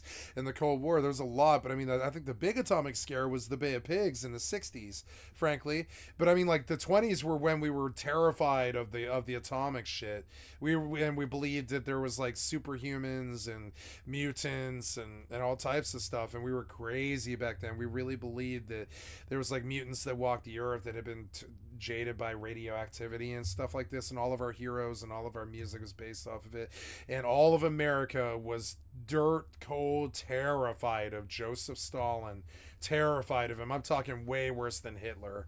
We really, really, really reviled, feared, and hated this man. Like every song on every radio station, I mean this, every song on every radio station was some band ragging on Joseph Stalin. It was that bad. We hated and feared him more than anything we've ever had before. Worse than Hitler. I don't ever remember a pop song on the fucking radio about killing Hitler, but I remember fucking 50 or so about killing Joseph Stalin. So understand, this was the real like fear of the 20th century. Joseph Stalin. And that's the era that they were trying to reference. But then they fucked up with all as writers. They had that moron at the fucking helm. And I don't know if he knows if the difference. I think he's a putz. I think and that's a Jewish word, but I mean, it kind of fits him. I think he's a putz, kind of like Todd. I think he's a putz from my mother's generation. I think my mother would dislike that idiot. And like, I think he's a putz, and he bungled the 20s and the 50s. I believe this. I mean, we spent the last hour addressing it and doing it on stream. I think he bungled the 50s for the 20s. It's so stupid. And now Fallout wasn't as good as it should have been because of that, you know? Oh, no, I have aggro. Yep, that's okay. Yep, fight. And Stalin eventually took over in a very complex maneuver that really showed his master skills as a manipulator of men. Under Stalin, Russia became the second largest industrial economy in the world. It was all planned economies, 5-year plans, and if you didn't play by his rules, you went off to a labor camp, or you were summarily executed in some fashion. 3 million kulaks died as a result of Stalin's policies in the early 1930s. Now, he did increase the amount of policies. Fashion. 3 million kulaks died 3 million. Joseph Stalin killed 3 million Polacks. as a result of Stalin's policies. That's them. And so we forget about this. Like right before Hitler was Joseph Stalin, and we forgot he even exists, I think. A lot of Americans don't remember. But I mean, we feared him a lot more than we did Hitler, frankly.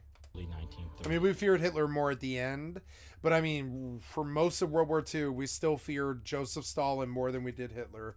This man had our nuts in a fucking... He lived rent-free in our brains for 25 years, something like that. Rent-free, just wrecking havoc. Every spy, every soldier in the war wanted to kill him. Every song on the radio was about killing him or trying to survive his nuclear holocaust, one or the other. And all the Bikini Atoll stuff and all the atomic war stuff. And it was just, you know... Now, he did increase the amount of food that was being produced, but at what cost? During what many historians term Stalin's reign of terror, He just starved the entire goddamn country. Just kill Russia, basically. He was like, yeah, y'all can just fucking starve. If you're not for the cause, just fucking die. We're not going to help you anymore. And I live in fear of this in America all the time because I live on the disability. And I need my government to help me.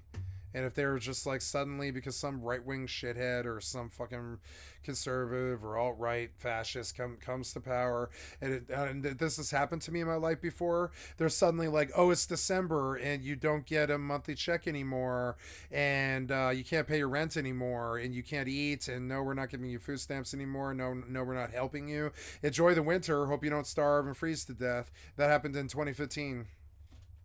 They just killed they killed the unemployment assistance like pretty much completely. They just killed it. They were like, John Boehner just showed up in Congress in like December 22nd. He put like 7 million kids and 15 million adults in America right out on the streets December 22nd. I'll never forget it. I was one of them. I was drinking. I was sitting on the couch and crying. My roommate's like, my roommate, I will never forget. He was like, what are you going to do? He asked me plainly. He was like, what are you going to do? And I was like, I don't know. I don't know. I've spent a year on unemployment, hunting jobs that I can't get. They don't ever call back. I don't ever get a response from anybody. I don't know what it is. It must be my record or whatever the fuck it is. I don't get a call back ever. I hand in 5 applications a day. I go out and I keep trying. And then I got, laid off because my car broke down. And, I fixed my car, thank God. With the last bit of money I had, I fixed my car as they shut off unemployment assistance. The first time I'd ever been on unemployment in my whole life. I was like 33, something like that, and I went on unemployment for a year and a half, and they extended for 6 more months, which was good. But then John Boehner just showed up in Congress and was like, nah, fuck you, have a nice winter, and tossed us all out on the streets. And I had to leave Colorado permanently for like 5, well, not permanently, but temporarily for like 5 years. And I had to go to the West Coast and chase a different strategy of trying to survive with my family and shit, because I was just like cast out on the fucking streets in the middle of the fucking winter. My friends and everybody knew how cold it was. Everybody knew how cold it was. It was December 22nd. And I was suddenly out on the fucking streets. I knew January 1st was coming and I couldn't pay rent. And it came around and I just resigned. I resigned everything. I was like, goodbye. I love you guys. And I just left the state. I was like, I've got to go take help from family now. They've basically made like, any assistance like impossible. I can't get back on my feet after my car broke down, and I can't be a delivery driver without a car. I was working for Grubhub, and without the help, without the assistance, I couldn't get back on my fucking feet. It sucked. And I was handing in like enough applications because they were forcing me to submit all the applications I was doing to even keep the money coming. I was showing up and showing them proof that I was like doing applications every day and getting no callbacks because of my fucking record. Second darkest time of my life. cast me out. And so, I mean, and that's what Joseph Stalin did to all of Russia. He was like, all right, have fun now. No more help. You know, just starve in the streets, and everything's $10,000, even a loaf of bread. And, you know, and if you stand with me, you'll make it. And if you don't, you'll die. And that's what they did. No one was safe. And America hated him for this. Russia hated him for this. Everybody hated him for this. They were like, Jesus Christ, we watch what you do over there, and we know that we're going to do something about it. Everybody believed that we should do something about it. He was this terrible Hitler-esque fucking tyrant that nobody ever talks about anymore at all. But it's weird because his whole era was exactly 100 years ago. Exactly to the day, almost. His whole era started in about 1924, something. From his ambition. It's weird that we're not talking about him, because exactly 100 years later, I think we're due for another shithead like this. I think we have one. And, Forced industrialization led to countless millions of deaths. Yep, millions. The worst man-made famine in human history. Yeah. Russia just, like the world Just couldn't before- watch. The world couldn't watch Russia fucking deprive in that cold winter. It's the coldest images I've ever seen is Russia dying in the winter. Because, I mean, it's just fucking freezing. It's fucking freezing, and they have no food. They showed it a couple of times. I've seen it in popular media. They showed it in a movie once called The Saint. They showed what an actual sort of like ex-gulag used as an underground like homeless shelter essentially in a movie called The Saint, and I'll never fucking forget it. The portrayal wasn't accurate, but I mean the sight was how bad Russia was at that time in like 1994 or something like that. And we were like, Jesus Christ, Russia is a shithole. And I don't say this to hurt Russia. We believed that we might have to do something about it. As Americans, it was like in the conversation, it was like, what do we do about Russia's poverty? Because it feels like they're basically using the lower class as grist for their mill. Like they were essentially eating the bodies or something. Like the poverty was going to kill the entire lower class in Russia. And as good Americans, this was something that inherently bothered us because, well, A, a ton of us are Russian. B, we love Russia. I don't care what anybody tries to tell you about that. We love Russia. And C, like nobody can really handle that level of poverty in the winter. Nobody can handle seeing it. We saw it again when we saw Russia try to kill Ukraine and what the poor Zelensky troops had to deal with in the cold winter. You know what I'm saying? And like I can't even imagine what Ukraine is like in the fucking winter. It's got to be the worst place in the world, maybe for survivability. And they've got to fight a war during the middle of that. And the sympathy was in the American hearts. It is still there. We have some sympathy for the plight of the Russian people. And I will speak out clearly about this. I will never speak out against Russia unless they do this against us. You know, as long as we keep it real. It's just another world power like all the other world powers that we've got to deal with that have their own inherent personalities and problems. The anti-Russian bent in this country in the last 5 years fucking sickens me because we've had a lot of core problems and a lot of core solutions with Russia. We never would have won the war without Russia. We never would have run World War II without Russia. No American will fucking admit this. I will. Motherfucker, they saved our asses in World War II. You understand? We'd have Nazis marching through goddamn Washington, D.C. if it wasn't for Russia. Don't get it fucking twisted. These people that your parents tell you to hate, fucking ridiculous. You don't know them. World War II, Hitler and Stalin signed a non-aggression pact. That fell apart in June of 1941 when Hitler invaded the Soviet Union. When the Germans turned and began to invade Russia, they underestimated Joe Stalin. They siege- didn't underestimate Joseph Stalin. Nobody underestimated Joseph Stalin. I hate how they whitewash history like this. They underestimated the winter in Russia. And it's a retard mistake that every world military has made in the last 2,000 years. Every 100 years or so, some fucking jackass gets all fascist and goose steps through Moscow, or tries to, freezes their balls off in the winter, chokes off and loses their fucking supply, and dies in the winter and loses the push. The Germans did it. We've never. We did do it. We did do it.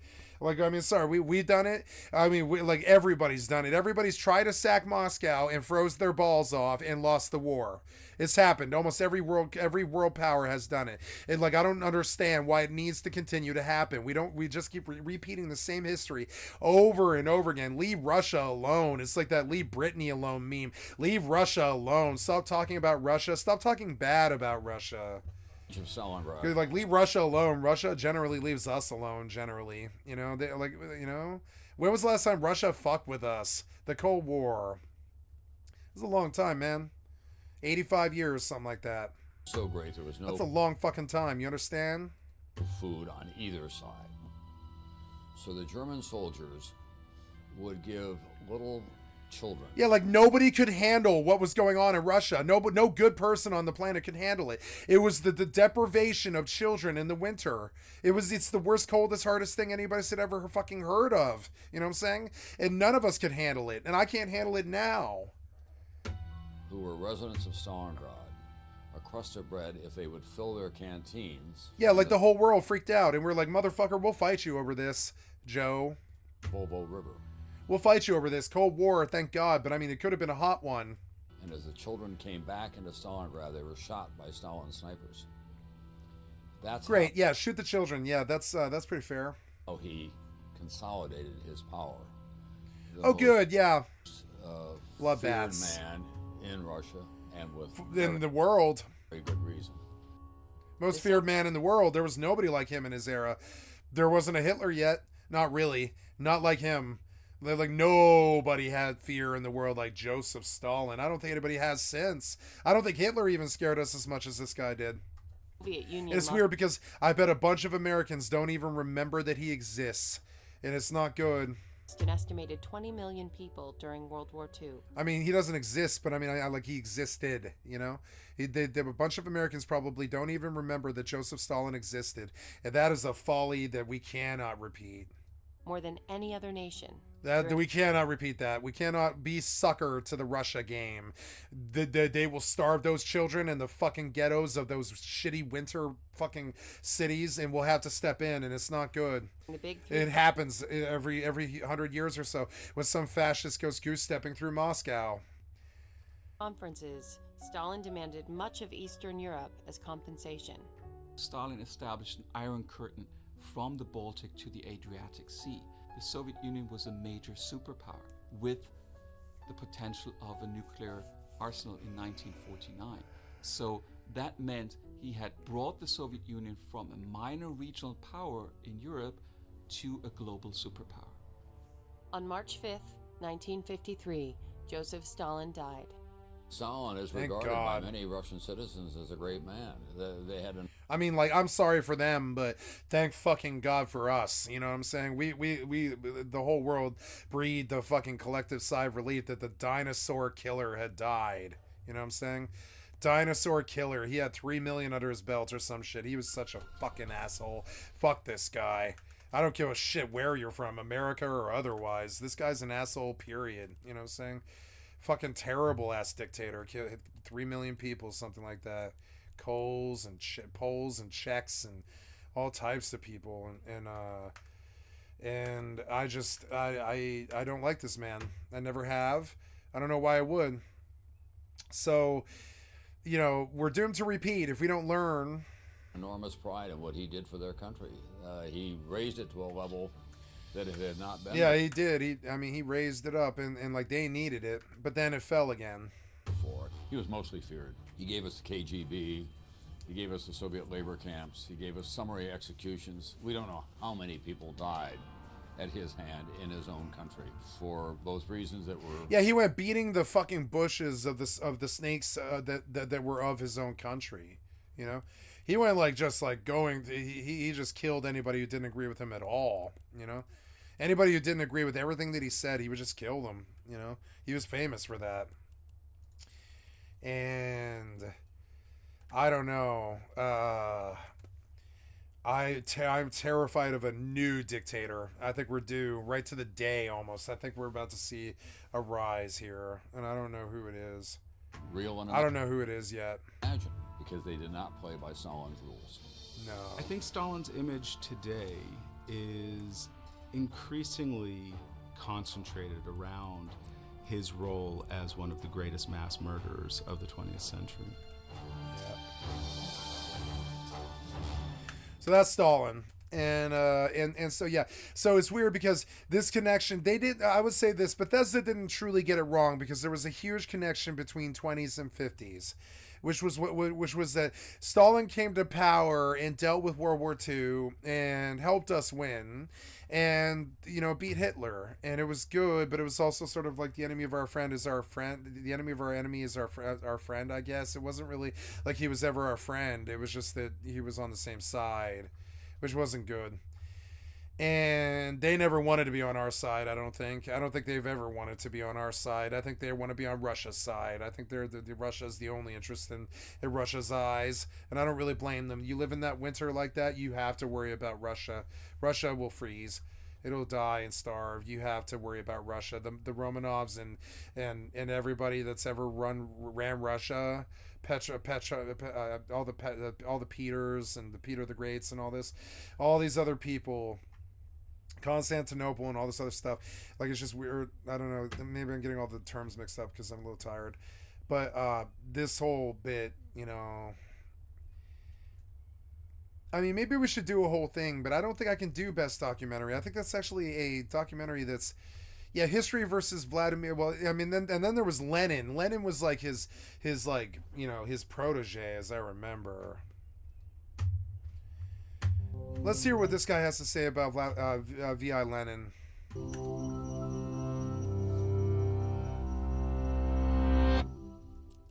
He was one of the most influential figures of the 20th century, forever changing the course of one of the world's largest countries. Your skill But has was increased. he a hero who toppled an oppressive tyranny, or a villain who replaced it with another? It's time to put Lenin on the stand in History versus Lenin. Order. Now, wasn't it your fault that the band broke up? Thank you.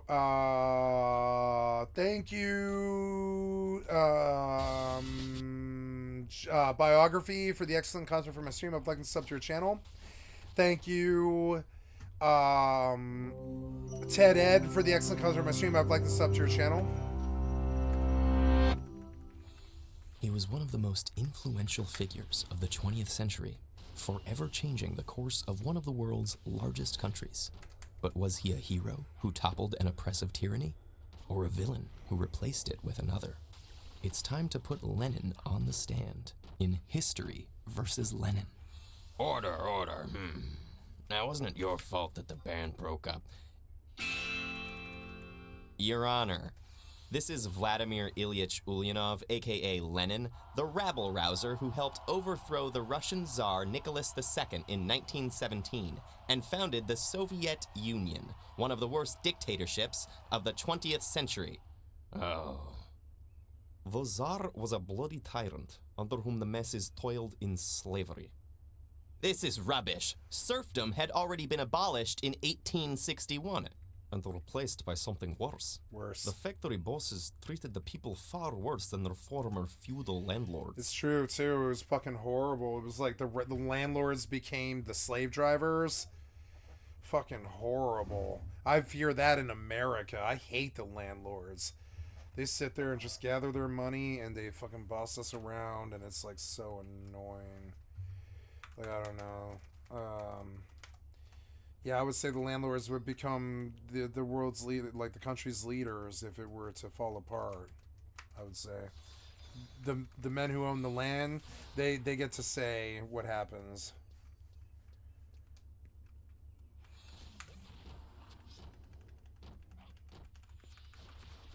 Don't kill me. No.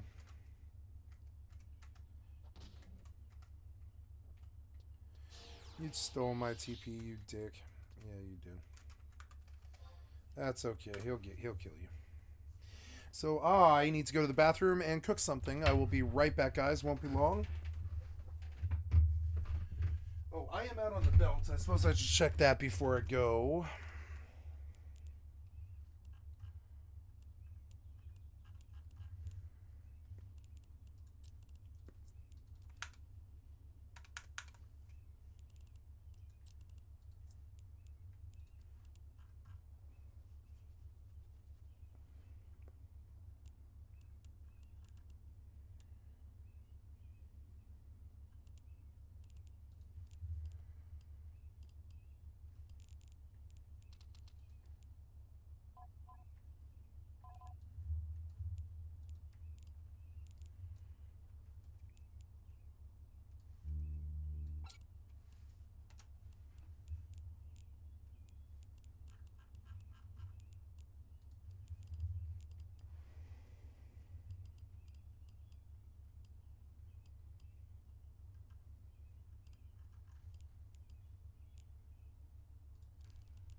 Lost my tiger again.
Nice. I'm up at 70 million. No, yeah, 70 million. Not bad, I think. Yeah, right? Yeah. We're 70. We're like 80 million. We're like 80 million right now. 80 million in fucking 45 minutes. I love this fucking Orca boost. Hells yeah. So I'm sorry, terribly sorry, guys. I gotta go pee, and then I gotta get something to eat. Won't take but a minute. BRB.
And unlike the landlords, they were always there.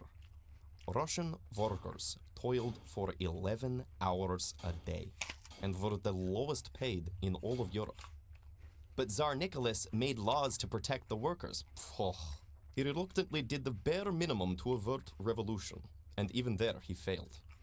Remember what happened in 1905 after his troops fired on peaceful petitioners? Yes, and the Tsar ended the rebellion by introducing a constitution and an elected parliament, the Duma, while retaining absolute power and dissolving them whenever he wanted. Perhaps there would have been more reforms in due time if radicals like Lenin weren't always stirring up trouble. Your Honor, Lenin had seen his older brother, Alexander, executed by the previous Tsar for revolutionary activity. And even after the reforms, Nicholas continued the same mass repression and executions, as well as the unpopular involvement in World War I that cost Russia so many lives and resources. This Tsar doesn't sound like such a capital fellow. Your Honor, maybe Nicholas II did doom himself with bad decisions, but Lenin deserves no credit for this. When the February 1917 uprisings finally forced the Tsar to abdicate, Lenin was still exiled in Switzerland. So who came to power? The Duma formed a provisional government led by Alexander Kerensky, an incompetent bourgeois failure. He even launched another failed offensive in the war, where Russia had already lost so much, instead of ending it like the people wanted. It was a constitutional social democratic government, the most progressive of its time. And it could have succeeded eventually if Lenin hadn't returned in April, sent by the Germans to undermine the Russian war effort and instigate riots. Such slander. The July days were a spontaneous and justified reaction against the government's failures. And Kerensky showed his true colors when he blamed Lenin and arrested and outlawed his Bolshevik party, forcing him to flee into exile again. Some democracy. It's a good thing the government collapsed under their own incompetence and greed when they tried to stage a military coup, then had to ask the Bolsheviks for help when it backfired. After that, all Lenin had to do was return in October and take charge. The government was peacefully overthrown overnight. But what the Bolsheviks did after gaining power wasn't very peaceful. How many people did they execute without trial? And was it really necessary to murder the Tsar's entire family, even the children? Russia was being attacked by foreign imperialists, trying to restore the Tsar. Any royal heir that was rescued would be recognized as ruler by foreign governments. It would have been the end of everything the people had fought so hard to achieve. Besides, Lenin may not have given the order. But it was not only imperialists that the Bolsheviks killed. What about the purges and executions of other socialist and anarchist parties what about that? were allies? Yep. What about the Tambov Rebellion, where peasants resisting grain confiscation were killed with poison gas? Or sending the army to crush the workers in Kronstadt, who were demanding democratic self-management? Was this still fighting for the people? Yes. The measures were difficult, but it was a difficult time. The new government needed to secure itself while being attacked from all sides, so that the socialist order could be established. And what good came of this socialist order? Even after the Civil War was won, there were famines, repression, and millions executed or sent to die in camps, while Lenin's successor, Stalin, established a cult of personality and absolute power. That wasn't the plan. Lenin never cared for personal gains. Even his enemies admitted that he fully believed in his cause, living modestly and working tirelessly from his student days until his too early death. He saw how power-hungry Stalin was and tried to warn the party, but it was too late. And the decades of totalitarianism that followed after? You could call it that. But it was Lenin's efforts that changed Russia in a few decades from a backward and undeveloped monarchy full of illiterate peasants to a modern, industrial superpower with one of the world's best educated populations, unprecedented opportunities for women, and some of the most important scientific advancements of the century. Life may not have been luxurious, but nearly everyone had a roof over their head and food on their plate, which few countries have achieved. But these advances could still have happened even without Lenin and the repressive regime he established. Yes, and I could have been a famous rock and roll singer, but how would I have sounded? We can never be sure how things could have unfolded if different people were in power or different decisions were made. But to avoid the mistakes of the past, we must always be willing to put historical figures on trial. Warp drive active.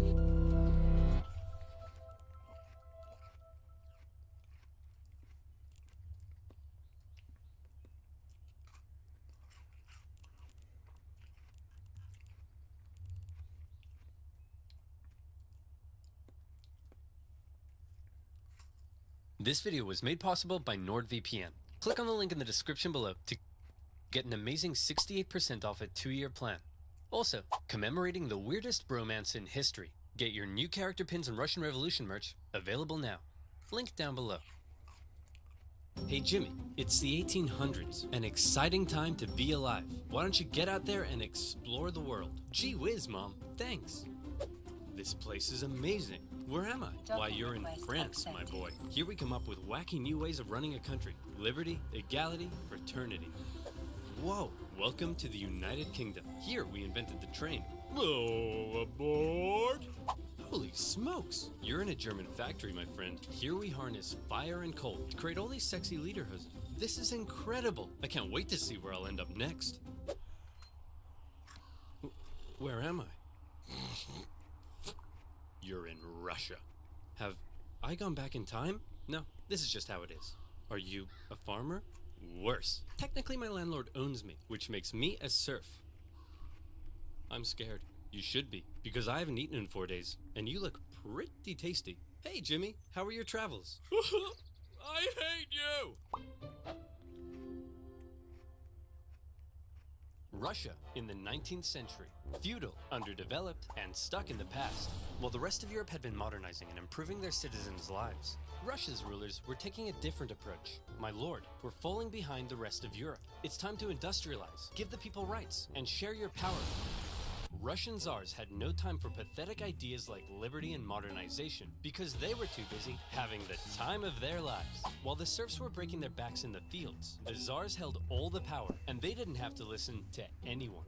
Want to run the country like a backwards feudal kingdom while the rest of Europe outpaces you militarily and economically? Go right ahead. Want to keep the people uneducated so they don't get any ideas? There's no one to stop you. Want to keep exporting grain even when there's a massive famine causing hundreds of thousands to die? That is your God-given right. While all of this was great for the Tsar, if you were literally anybody else, it probably sucked because Russia was falling behind. If they were to keep up with Europe, they'd need a strong... BRB, I'm gonna get some water, I forgot.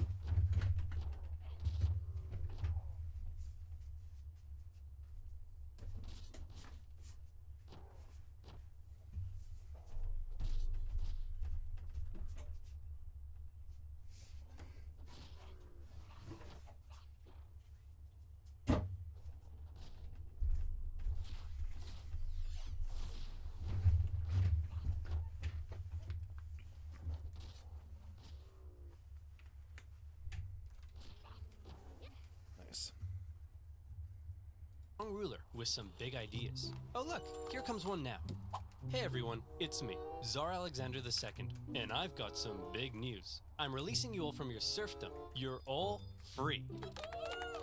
Yes! Yep, I'm the best. Oh, there is one thing though. I spoke to your local lords and they weren't happy about losing all their free labor. So as a compromise, you're all gonna have to pay them back a near impossible amount of money for the next 49 years. Expect your lives to barely change. Okay, bye.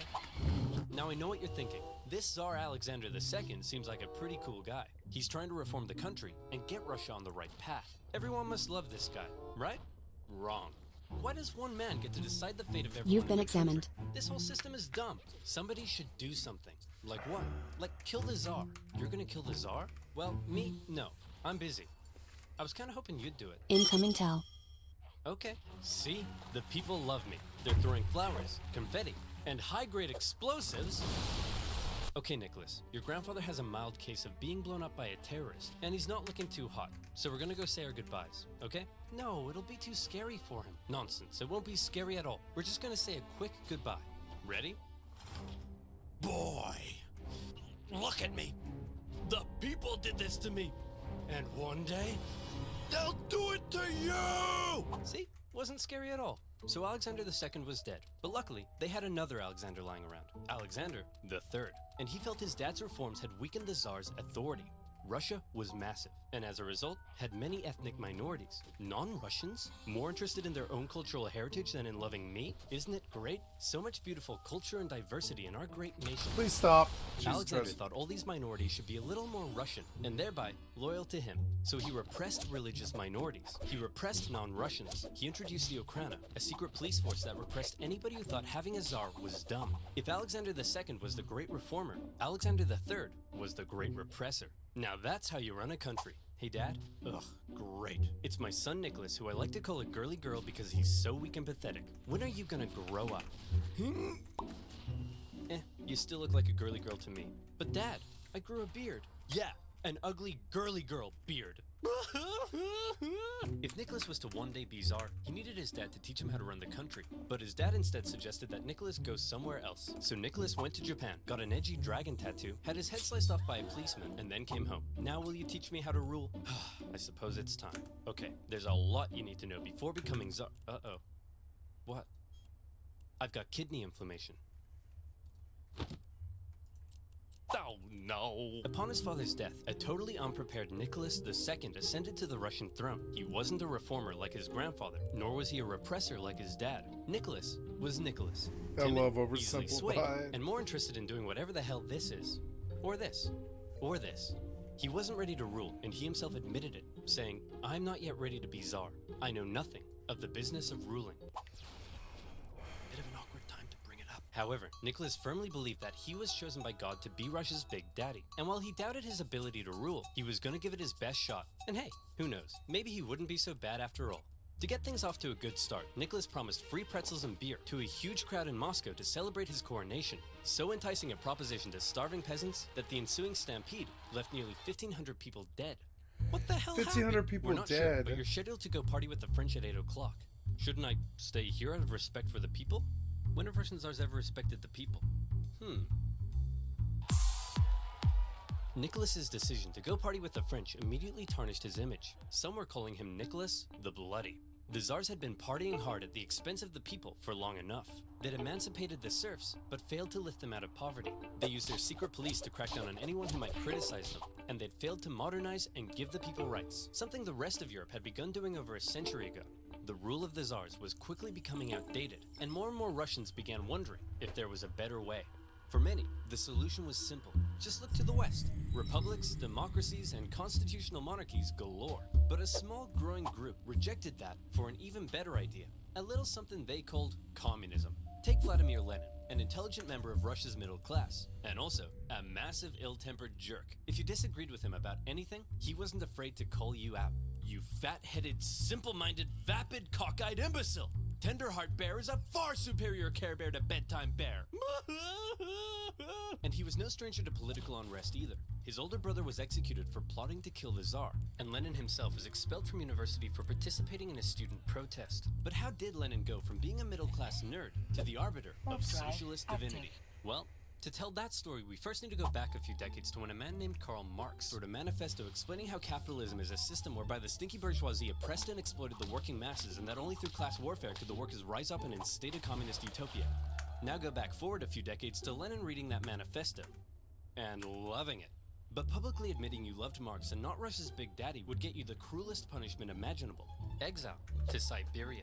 Enjoy exile, where you'll live with your wife, chill around town, and secretly write socialist newspapers. Hey, that doesn't sound so bad.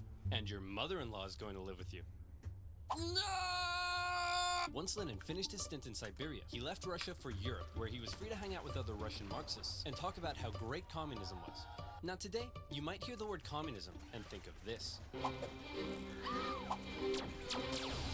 But that's not how intellectuals living under a tough czarist regime saw it. To them, communism promised a land where all were equal, where workers weren't exploited, and even people like you could get a girlfriend. So Lenin joined a party of Russian communists living in Europe, and he founded a communist newsletter that was smuggled into Russia to try to radicalize the people. However, not everyone in the Socialist Party agreed with Lenin. In fact, they disagreed with him on a lot of issues, and Lenin was so uncompromising that he caused a split in the party.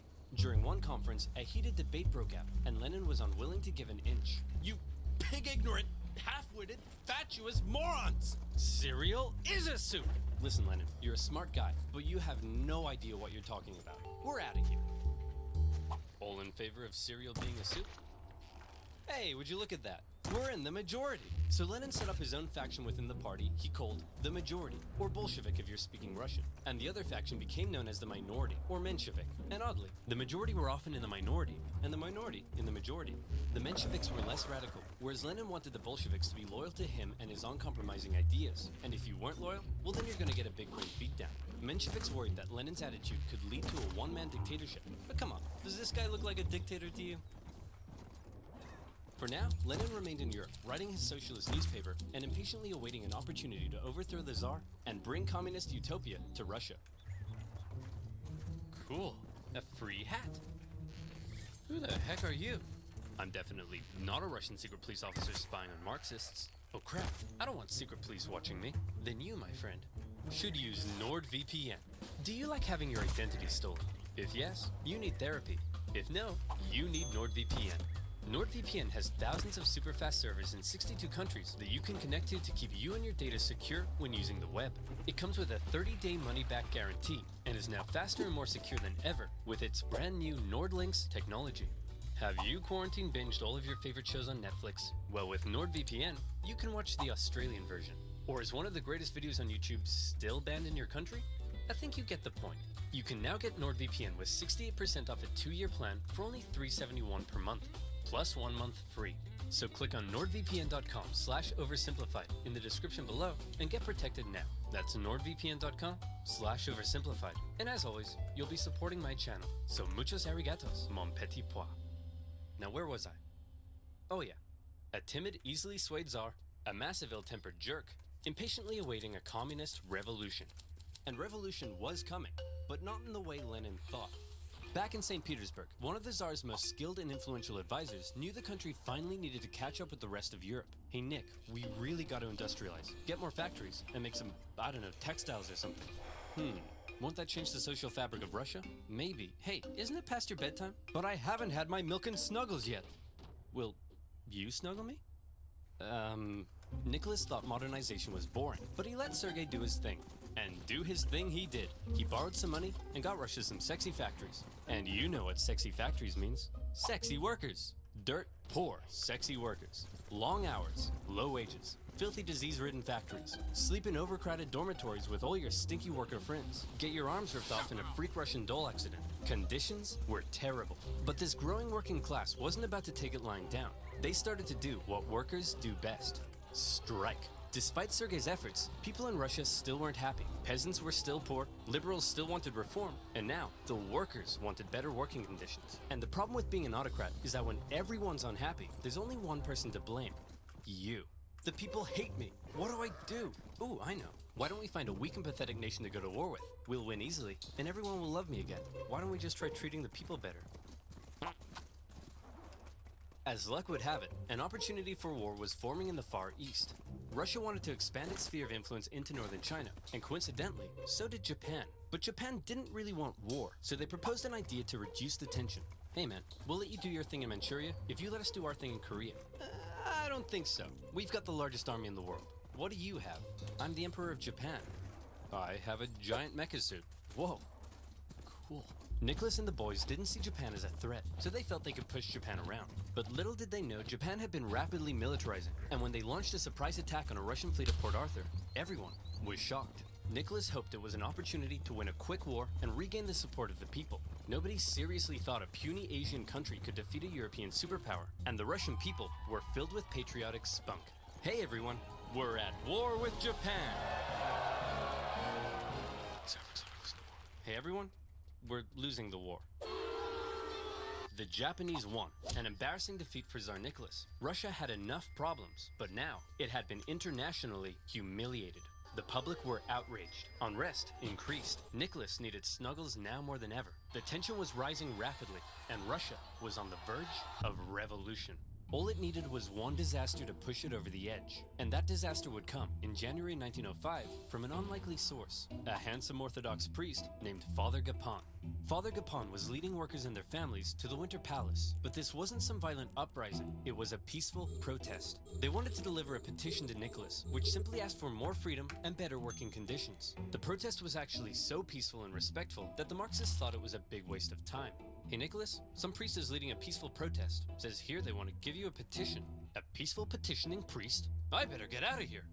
Nicholas had actually left the Winter Palace days earlier, and in his place, they brought in a truckload of troops, ordered to stop Father Gapon from reaching the palace. Hello, good sir, and long live the Tsar. Please, allow me to pass this simple petition to our dear father, Nicholas II. Good day to you too. Please, allow us to respond by opening fire. What began as a peaceful protest ended in tragedy.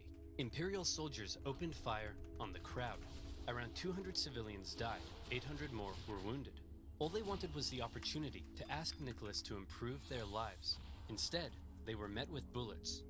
Nicholas didn't personally order the troops to fire, but as an autocrat, he got the blame. The event became known as Bloody Sunday, and Nicholas's reputation plummeted. Strikes erupted across the empire. Workers' demands increased. Liberals demanded political power. Peasants demanded land. The country was out of control, and the 1905 revolution had begun. Listen, Nicholas, peasants seizing my land and murdering my family I can tolerate, but illegally chopping my wood? That's obscene! And the worse I treat my workers, the more they strike. I don't get it. Everyone relax. As long as the military is still on my side, there's nothing to worry about. Sir, the sailors are starting to mutiny. Well, my life just sucks. With Russia still losing to the Japanese, unrest was growing in the military, and some sailors had even taken to killing officers. Having the people against you was bad enough, but if the military joined in, it would be game over. To make matters worse, in October, workers and Marxists, including one Leon Trotsky, began setting up local elected councils called Soviets that coordinated strikes and supplied the workers. Sergei could see the writing on the wall. Things were going south fast, and he needed a big idea to save the Tsar. And luckily, he had just that. You see, all these angry people from different parts of society weren't really working together, meaning there was a weakness to exploit. Sergei wrote a manifesto that would give the liberals an elected assembly called the Duma. It took some convincing, but eventually, Nicholas agreed to share power and have his laws approved by an elected assembly. Hey liberals, here's your stupid manifesto. Happy now? We certainly are. But what about these guys? Aren't you gonna give them what they want? Oh goodness no. I was just gonna kill them. With the liberals satisfied, and after ending the war with Japan, the Tsar brought thousands of troops home, who then dismantled the Soviets, arrested their leaders, and crushed the peasant uprisings in the countryside. And how about that pesky parliament Nicholas had agreed to share power with? Well, he then wrote a bunch of new laws, which basically said, hey, remember that manifesto I wrote and how you guys were gonna approve my laws? Slight change of plan. Actually, I'm gonna do whatever the hell I want, and you guys are gonna shut up. What? The people won't stand for this. People? What people? You know, this is why people don't like you. And just like that, Nicholas had survived the 1905 revolution. But wait, a revolution? In Russia? Where was Lenin?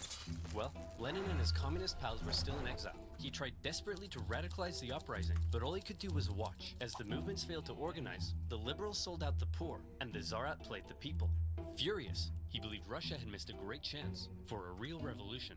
From now on, he felt the only way left was an armed revolution by the workers. Watching the events of 1905 unfold, Lenin learned a lot. The Tsar, however, would prove to have learned nothing. After the 1905 revolution had failed, the Tsar's new top man was Pyotr Stolypin, and he had big ideas to prevent any more chaos. Step 1, reform agriculture. This'll make the peasants love you. And step 2, we'll kill anyone who doesn't. To discourage any more revolutionary ideas, Stolypin began to crack down even harder on the Tsar's opponents, and thousands were sentenced to death. The noose even earned itself a new nickname, Stolypin's necktie. I don't get it. Oh, I see, because it goes around my neck. That's so funny. But despite the oppression, many positive reforms were also being made, and the Russian economy even began to improve. This was a problem for Lenin. If the people weren't suffering, then they wouldn't support a revolution.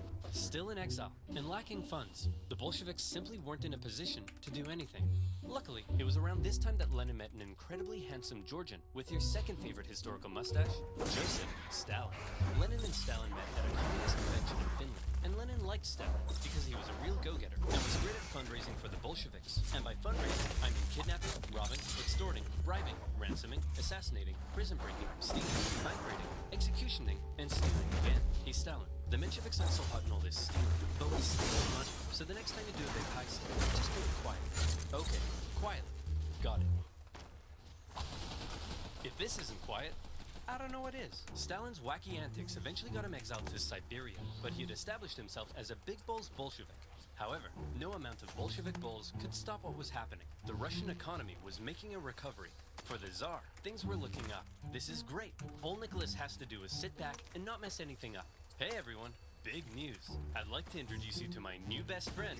He's a crazy, drunken, beardy, horny, scandal-ridden magic wizard man, and he smells like a goat. We're screwed. Rasputin, a dirt poor peasant from dirt poor nowhere. But unlike all the other dirt poor peasants, Rasputin had holy healing powers. And when this holy mystic wandered into St. Petersburg, people began to notice. He quickly became famous, and word of this mystery man and his healing hands made its way to the royal palace. The appearance of a holy homeless healer was of great interest to the Tsar and his wife. As far as royals go, they weren't that inbred, but they were just inbred enough for their son Alexei to get hemophilia, or in layman's terms, Mamma mia, that's a lot of blood. Knowing Rasputin could heal people, in 1906, Alexander asked for Rasputin to come and see if he could cure their son. And crazy as it sounds, Rasputin did heal Alexei, possibly by taking him off his doctor-prescribed aspirin. Having seemingly done the impossible, Rasputin became very close to the royal family. But having a crazy homeless wizard man hanging around wasn't a good look for the Tsar, because Rasputin was freaky. Not only was he a big fan of alcohol, but he'd also throw these crazy parties with Russian nobility, where he'd and all night long, and then he'd his whole head, not a guy's, and nobody knew how the goat got on the roof. Initially, the press was talking about Rasputin, but eventually, the ban was lifted, and the tabloids went to town. The whole thing was a huge scandal, and everyone was freaked out that this guy was influencing the Tsar and his wife. Nicholas could have spent this period of relative peace improving his image. Instead, he spent it doing this. But as weird as the whole Rasputin thing was, so long as the economy continued to improve and the people's lives kept getting better, maybe Nick would be okay. Maybe there would be no more revolutions. Maybe this video could even end right here. Or maybe things were about to get worse. A lot worse. You see, the year is 1914, and that means it's time for World War I.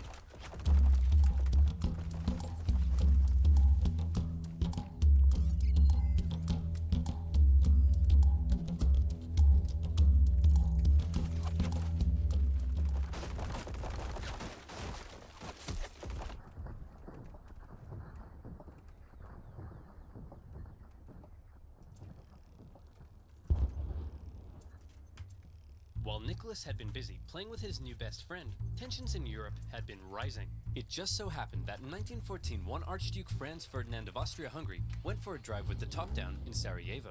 One thing leads to another, and suddenly Russia found itself at war with half of Europe. A wave of patriotism swept through Russia. The capital was renamed Petrograd because St. Petersburg sounded a bit too German. Even revolutionaries were getting on board. To them, World War I was a big stinky imperialist war, but they didn't want their big stinky imperialist replaced by a foreign one. So pretty much everyone wanted Russia to win. I hope Russia loses. Jeez, read the room, Lenin. Lenin hoped Russia would lose because that would help him overthrow the Tsar. As long as he did that, who cares if Germany blows up half the country? And blow up half the country, they did. An inefficient Tsarist government meant there were shortages of just about everything you need to fight a war. And if losing a teensy weensy war in Japan upset the people, losing a giant Wyatt war like this was much worse. Soldiers were deserted, the economy was imploding, and in no time, Russia was starving. The peasants were getting more peasanty, the workers were getting more workery, all the while Germany was getting more Germanery. Dmitri, we need to win this war. I need someone with a great military mind. Right. How about General Hickel? Come on. How about me? You can't run the war. Who'll be in charge of the country while you're gone? Obviously, my German wife and a homeless wizard.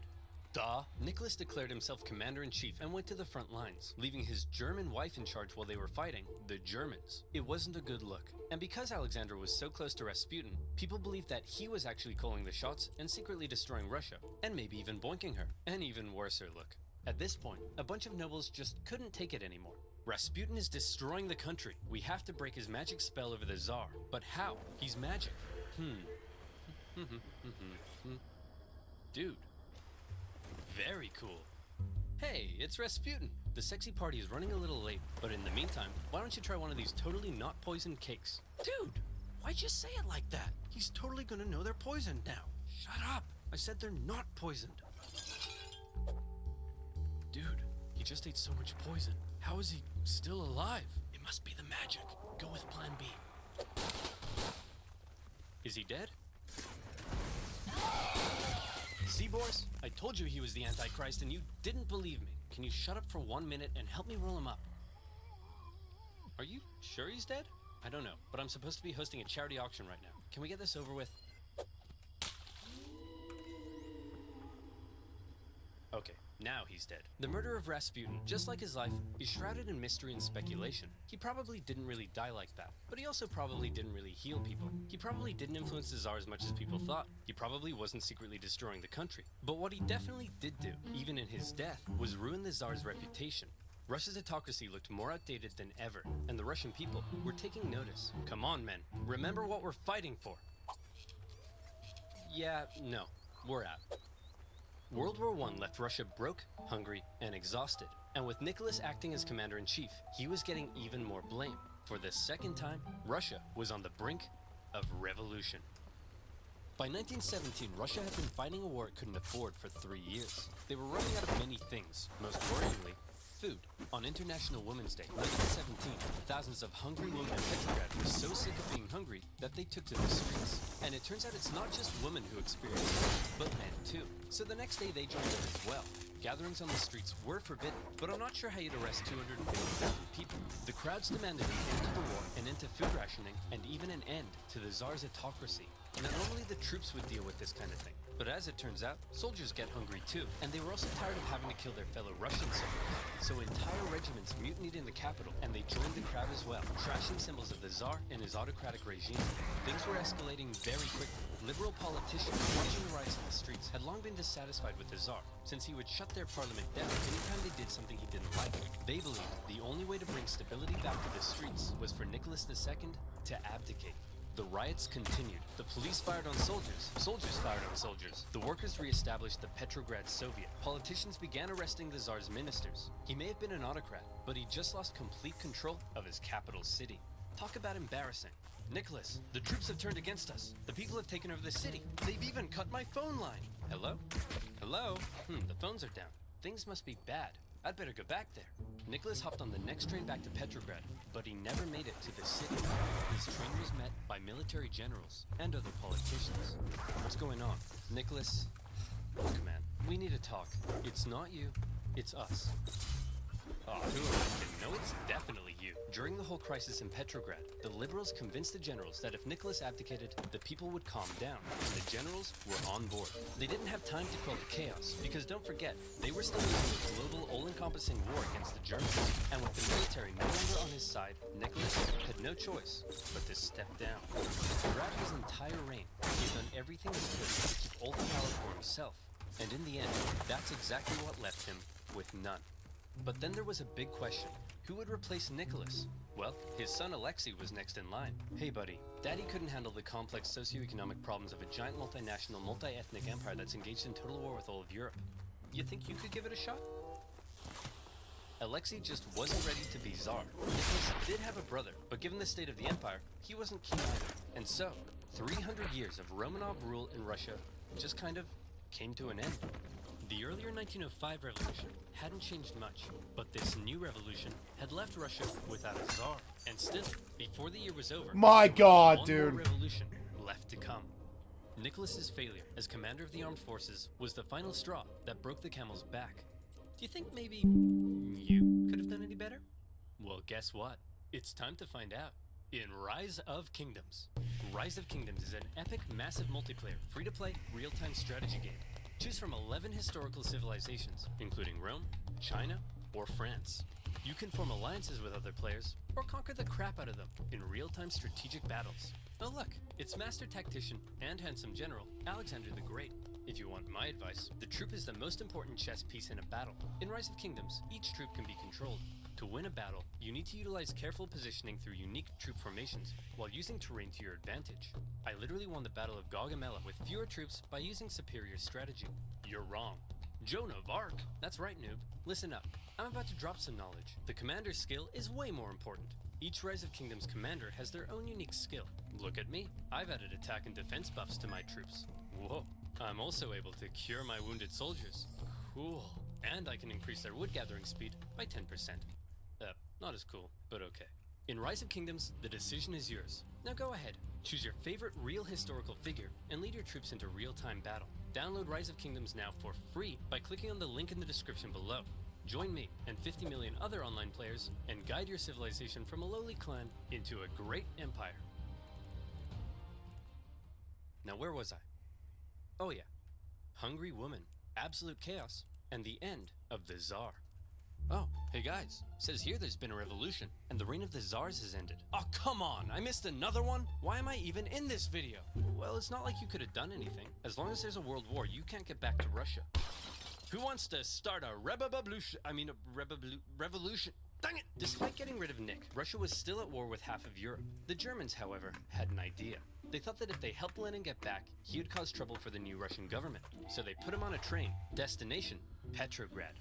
It was a long journey, and while Lenin was cooped up in his train, things in Russia were changing. Workers were taking control of their factories. Soldiers were socking it to their mean old officers. Without a czar, a big old power vacuum had opened up, and someone needed to fill it. The liberals proposed they be in charge, and they set up the provisional government. The workers, however, had already begun establishing local Soviets, largely controlled by the social revolutionaries and the Mensheviks. And since neither felt like they had the power to oust the other, Russia ended up in a classic dual power conundrum. The two coexisted, with the provisional government becoming the official government, and the elected Soviets issuing orders to the workers and soldiers. This power balance was delicate, and all it would take is one bold revolutionary to come along and give everyone a big-brained beatdown. Oh boy, Lenin's coming home. I can't wait for him to see all the great things we've accomplished, and I'm gonna show him my fan art. Oh look, here he comes now. Shut up, shut up! You all suck! The provisional government sucks, the Soviet sucks, even your fan art sucks! Why does he have to be so mean? In case you couldn't tell, Lenin wasn't a fan of everything that had been happening. In his April theses, he called the provisional government and the Soviets a bunch of big bourgeois bozos. And he kinda had a point. There was still a lot for the Russian people to be mad about. The provisional government hadn't got Russia out of the war, the people were still hungry, and the peasants were still hoping to get more land.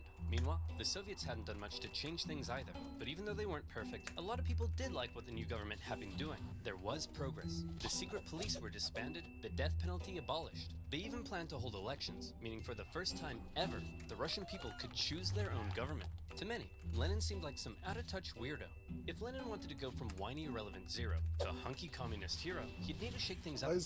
So he and the Bolsheviks came up with a hot new slogan that promised to give the people what the provisional government wanted.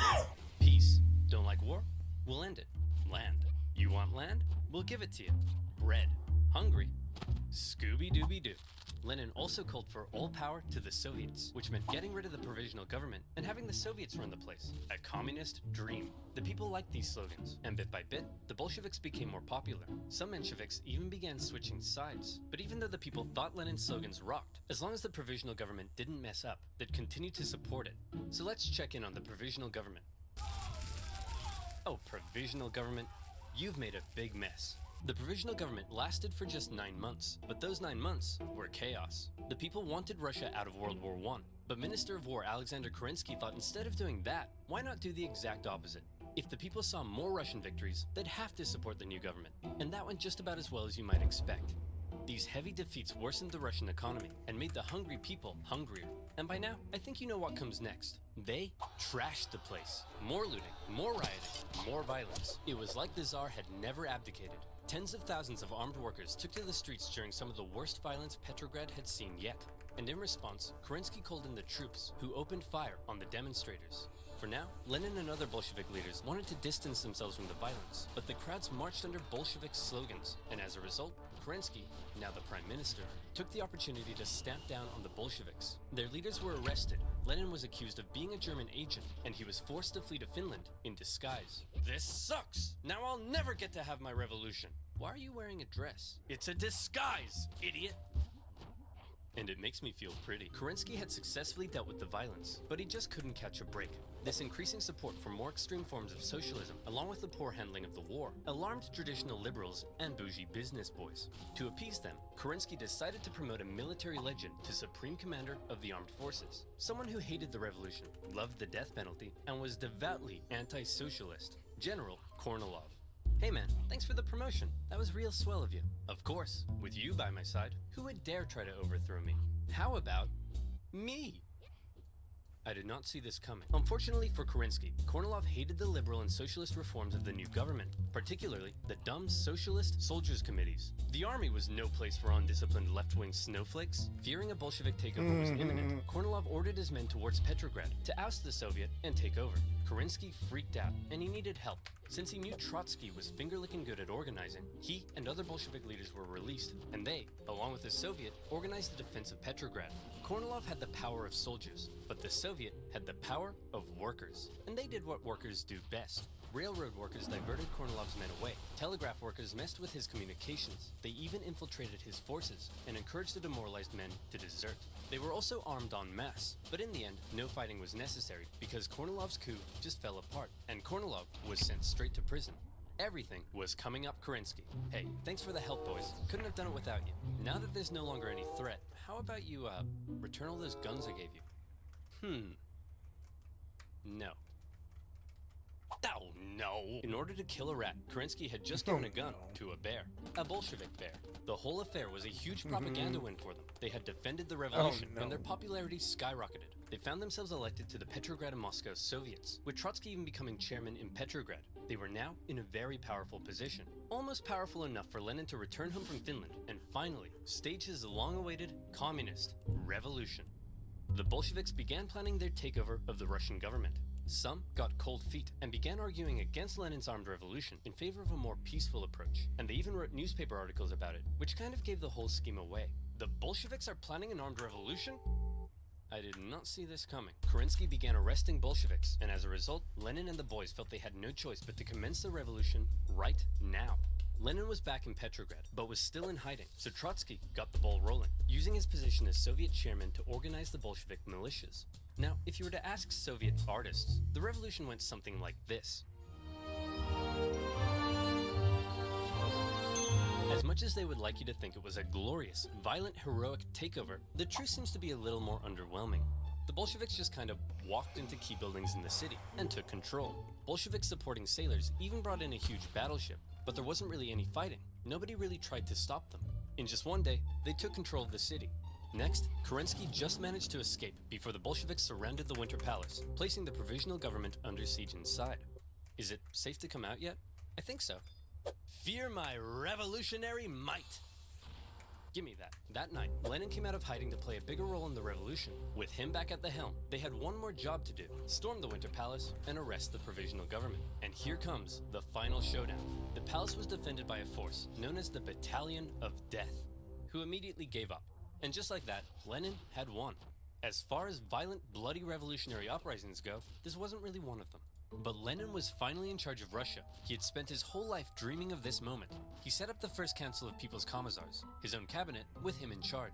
This was it, his chance to finally make his communist utopia, with equality and freedoms beyond compare. Hey Lenin, before we took power, they were planning on holding elections. Shall we go ahead with those? Of course. You can't have a communist utopia without high levels of political participation. The proletariat should be free to elect who it. What? The social revolutionaries won. We lost. Those don't count. Lenin claimed the elections were unfair, and the Constituent Assembly they created was counter-revolutionary. He presented the new assembly with a motion that basically said, sign here and give up your power. And when the assembly was like, no, Lenin said, see, they're disobeying me. Proof they're counter-revolutionary. Shut it down, boys. Moderate socialists and others weren't happy when Lenin had the assembly closed by force, and when campaigners began taking to the streets, they were fired upon. For Lenin, setting up a communist utopia was looking suspiciously like setting up a dictatorship. While he was implementing many of the communist policies you'd expect, he was also refusing to work with other political parties and cracking down on opposition. Hey Lenin, are you setting up a dictatorship? I'll shoot you if you are. Of course not. What a crazy theory. Anyway, I'm pleased to announce I'm setting up a secret police force to repress and kill traitors. And by traitors, I of course mean anyone not loyal to me. Owie, owie, owie, owie, owie, owie. The assassination attempt made on Lenin's life in August 1918 failed, but in response, the Bolsheviks ramped up their oppression. But while all of this chaos was erupting back home, Lenin and the boys were also distracted by another problem. They were still at war with the Germans, and they had promised to give the people peace. So Lenin made Trotsky Commissar for Foreign Affairs and sent him off to negotiate a peace deal with the Germans. The Germans offered Trotsky really harsh terms, because they were winning the war. They demanded Russia give up a butt-ton of land, something that would be devastating to the economy. Look, I know it's not great, but I think we have to accept it. Are you insane? This will ruin us. Hey Trotsky, you got a big brain. What do you think? How about no war, no peace? What's that, Mr. Trotsky, sir? It's simple. No war means we'll stop fighting the Germans, but no peace means we won't sign the peace treaty either. Then, when the Germans say we've just stopped fighting, they'll have to leave us alone or something. Trotsky, that's genius. I could kiss you. Do you want me to kiss you? Stop asking me that. Trotsky's no war, no peace plan was a huge success. Oh, wait, no, just kidding. It went exactly as you'd imagine. When the Germans saw the Russians had stopped fighting, they slammed 700,000 troops deep into Russian territory with no resistance. Now, the new peace treaty offered by the Germans was way worse, with Russia losing a huge amount of territory, population, and resources. The Bolsheviks had no choice but to accept, and Russia was humiliated. With Petrograd now in an exposed position, Lenin moved the capital to Moscow, just in case. Things really weren't going well for Lenin, and many people were extremely unhappy with the Bolshevik government and its actions. Lenin, you've pissed off so many people that they've united against you. Under attack. Relax, we always expected some counter-revolutionary pushback. I think we can handle a few angry monopoly men. But Lenin, it's not just the monopoly men. Okay, who are we up against? Well, the liberals, the social revolutionaries, national separatists in Poland, Finland, and the Ukraine, independent warlords setting up chiefdoms, anarchist rebels, the Green Peasant Armies, the Cossacks, the Caucasian states, the Baltic states, the British, the French, the Americans, and the Japanese. Oh, and a legion of Czechoslovakian soldiers seem to have taken over the Trans-Siberian Railway and stolen all the imperial gold reserves. What? How could this get any worse? Oh, and it says here your mother-in-law is coming to stay. No! A variety of anti-Bolshevik forces had united together to topple Lenin's government, and Russia descended into a full-blown civil war. Now, the Russian Civil War was extremely intricate and would really need its own video, but essentially, the anti-Bolshevik white movement gained control of vast, underdeveloped areas, while the Bolshevik Reds controlled the industrial heartland. Using this to their advantage, along with the surprising military genius of Trotsky and the shocking disorganization of the White Army, the fortified Red Army gradually came out on top. It was an absolutely brutal conflict, with both sides committing horrendous atrocities. To maintain order at home, the Bolsheviks began the Red Terror, and the secret police would execute tens of thousands of suspected traitors. No one was safe from the violence, not even Nicholas himself. You've probably been wondering what Nicholas has been up to this whole time. Well, after his abdication, he and his family were placed under house arrest. At first, they were allowed to live in their usual luxury, but after Lenin took over, their conditions worsened. The Bolsheviks were just holding on to Nick until they could work out what to do with him, but the Civil War complicated things. The last thing they wanted was for Nick to be freed by the White Armies, and so, to stop this from happening, Nicholas's Bolshevik guards decided to act. It's not entirely certain whether Lenin ordered it, or if the guards were acting on their own volition. But on July 17th, 1918, with White Armies approaching, they woke Nicholas and his family in the middle of the night and brought them into the basement. There, a drunken squad of Bolsheviks murdered the entire family. Nicholas, the last Tsar, once one of the most powerful men alive, had met a brutal end. But after years of fighting and millions of deaths, Trotsky and his Red Army came out victorious. Wow, that was a close one. Okay, back to creating a communist utopia. How are we doing on that? Well, the Civil War helped create a massive famine and about 5 million people starved to death. There's massive inflation and the ruble is worthless. Hundreds and hundreds of kilometers of railway track have been destroyed. Disease and epidemics have killed 3 million. The population of Moscow and Petrograd has collapsed. Life expectancy has plummeted. Sailors in Kronstadt are rebelling. People are freezing to death in their own apartments and life has been reduced to a constant search for food and shelter. Whoa. Well, this just means I'll have to work twice as hard, day and night, to save the country. Nothing will stop me, short of a couple sudden strokes. Get the doctor. One thing you have to keep in mind is that everything I've been talking about, the Civil War, the assassination attempt, and Lenin's struggle to maintain control at home, were all happening around the same time, and it must have been extremely stressful. Lenin began getting headaches, insomnia, and in 1922, he suffered 2 separate strokes. As the Soviet Union was officially declared under a strict one-party system, Lenin's health continued to decline, and his ability to lead the Communist Party went with it. Everybody assumed Trotsky would succeed him. He was a great speaker, he'd won the Civil War, and he had a dope-ass train. The last person anyone expected to take over was Stalin. Stalin wasn't a great intellectual like Lenin, or a charismatic war hero like Trotsky. He was As one Menshevik described him, a gray blur, someone who operated in the background, someone who you might not even notice. But it was in the background that Stalin would rise to power. Here's how it happened. After the revolution, all the Bolsheviks hoped to get a cool job in the new government. What did you get? Commissar for War. Sweet! What'd you get? Secretary. Stalin was made general secretary for the Communist Party. It wasn't what he wanted, but Stalin quickly realized that even though it wasn't fancy, it was a powerful position. As secretary, he had the power to give people jobs within the party, so he would give jobs to all of his pals, who in turn would give him their support. The more pals he gave jobs, the more power he got. The more power he got, the more pals he got. Lenin may have been having wall-to-wall strokes, but he was still involved in the party, and he was taking notice. He wasn't a fan of Stalin abusing his position, or insulting his wife to her face. Lenin knew he couldn't let Stalin take over, but by this stage, he was just too sick to fight it. Hey man, tell whoever's in charge of giving people jobs not to let that jerk Stalin become the next leader. By the way, who did I put in charge of giving people jobs? That would be Stalin, sir. Well, déjà vu. Lenin's last wish was to not let Stalin take over, but by the time he died, Stalin was too powerful to remove.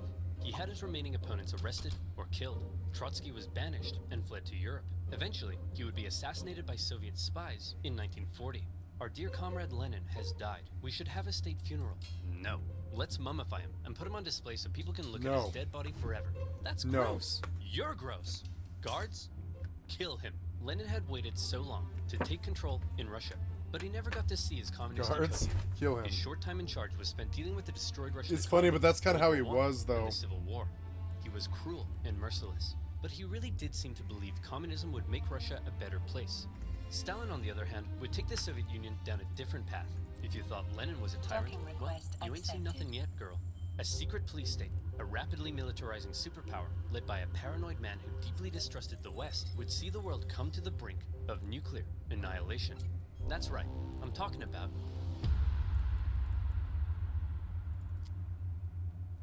remember to click the link in the description below to download Rise of Kingdoms for free. Fight alongside allies, conquer other players, and use superior tactics to emerge victorious in a strategic battle royale. Again, click on the link in the description below, and I'll see you there.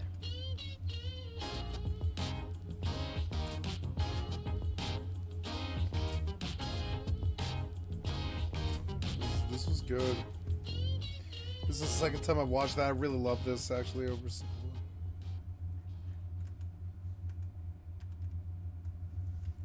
Today's video is sponsored by Curiosity Stream. This is an impressive streaming service that offers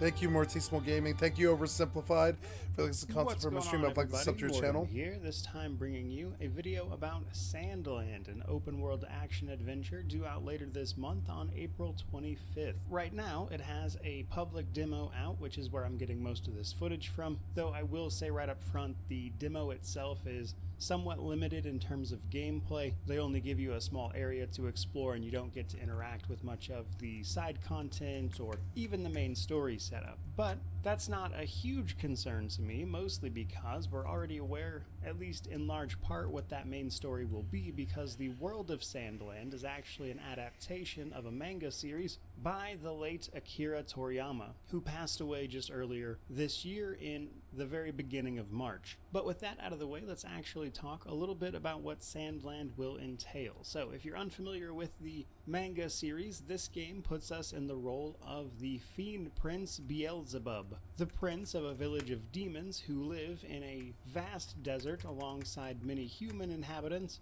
all of whom are fighting against the local king for the simple access to water, because the king is hoarding all of it, prices are only skyrocketing, and obviously everyone needs water. Thus it falls to our character, alongside his demon cohorts, to take the fight to the king to secure water for everyone, which is what forms the bulk of the story. What makes Sandland interesting, though, in that regard at least, is that it's actually going to extend beyond where the manga itself ended, which means that later into the game you'll actually be in a vast forest which has its own set of problems you'll also have to deal with. From there, though, let's talk gameplay. This comes down to running around as Beelzebub with his companions, his personal assistant, if you will, a demon named Thief, alongside a Sheriff Rao, which I may or may not be mispronouncing. All three of which will have their own skill trees as they run about the world and level up, increasing their skills, making them more effective in hand-to-hand or vehicle combat. So there are some basic RPG elements there, but it doesn't look like anything too crazy or deep, as most of that seems to be attached to the vehicle combat. As you've probably seen on screen up to this point, Sandland is going to feature many different vehicles, each of which is tailored to a particular task, if you will. You got your motorbike, which is very fast and obviously great for getting around, and then you have your more melee-oriented robot that's great at actually punching through enemies, alongside a tank that is, well, a tank. And there's even a couple not available in the demo, like one that is supposed to help you jump up to great heights, which is important in a very rocky, cliffy environment. But these individual vehicles can also be customized, with parts you'll be finding as you journey throughout the land, which can change up the type of weaponry, etc. available to each individual vehicle. And of course, there will be visual customizations at the same time. Now, vehicles are, I would say, pretty central to the gameplay. The game seems to expect you to use them even in dungeons, with sometimes you encountering little environmental obstacles that require them. And naturally, that means fighting a lot of enemies in these vehicles too, which I would say is borderline necessary for the larger ones, which are very difficult to get out of the way of, though you will obviously also be able to travel on foot and fight things that way as well, utilizing all your accumulated skills. Now, your party, if you want to call it that, is present for this. You can activate a few abilities for them here and there, but your control over them appears relatively limited. Now, I think what's going to wind up being make or break for this title is how fun this world winds up being to explore, because as I mentioned in the demo, you can't go into towns and we are locked into a relatively small area, which means we only really get to see a handful of dungeons, but even that is enough to get an idea of how it works. Basically, there's radio towers around. We're going to go to them, fix them up if we can find the appropriate parts to do so, which is going to give us access to information about our surrounding areas and then presumably content to go take care of. And that exploration, tied to any meaningful side content, I think is going to make the bulk of the gameplay outside of the main story. Now, while this is an action-oriented game, there is also supposed to be a working stealth system, but that doesn't really get a lot of play in the demo either. However, in things like the trailer for the game, etc., they show you sneaking around an enemy camp and presumably making even more use of this. So I'll be curious to see just how involved that system winds up being at the same time. And the very last thing I want to leave you guys with is that at some point you'll be fixing up a base called Spino, something to that effect, which will involve rounding up exiles in the desert to come move there, growing both the town and what it can do for you, which I think will add a certain dynamic element to the gameplay potentially, which sounds intriguing, though for the sake of this video, I'd say that's just about everything there is to mention. Broadly speaking, for myself, I think the art is pretty gorgeous, as you might expect, given the creator of the world, and in that regard, it feels very smooth to wander around what is available to you, given that it's primarily one biome. I also think a lot of the creatures are pretty fun to see, and the actual movement is pretty good as well once you get the hang of it. The keyboard was a little bit off, I will say, but that's hardly anything new. Overall, I'd say this one seems like it has the potential to be a decent bit of fun. I haven't decided whether or not I want to review this for myself yet. That's actually why I was taking a look at the demo to begin with, to see how I felt about it. And truth be told, I'm still on the fence about covering it. So if you want to see more of this, let me know. Let me know what you think about it while you're at it, which naturally means to like, comment, subscribe, all that YouTube jazz. But regardless of any of that, truly, just thank you so much for watching. I really do appreciate it. May you wander in wisdom and have an amazing day.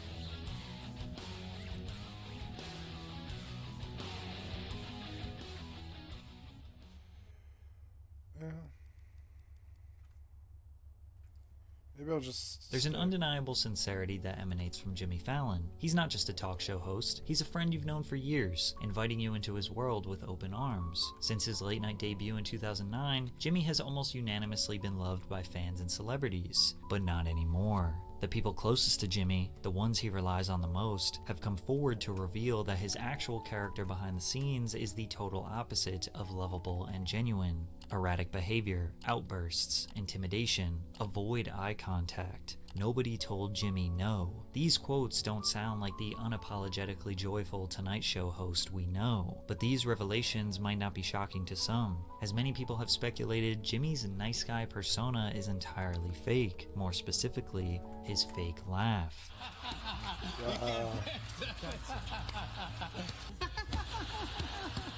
Jimmy,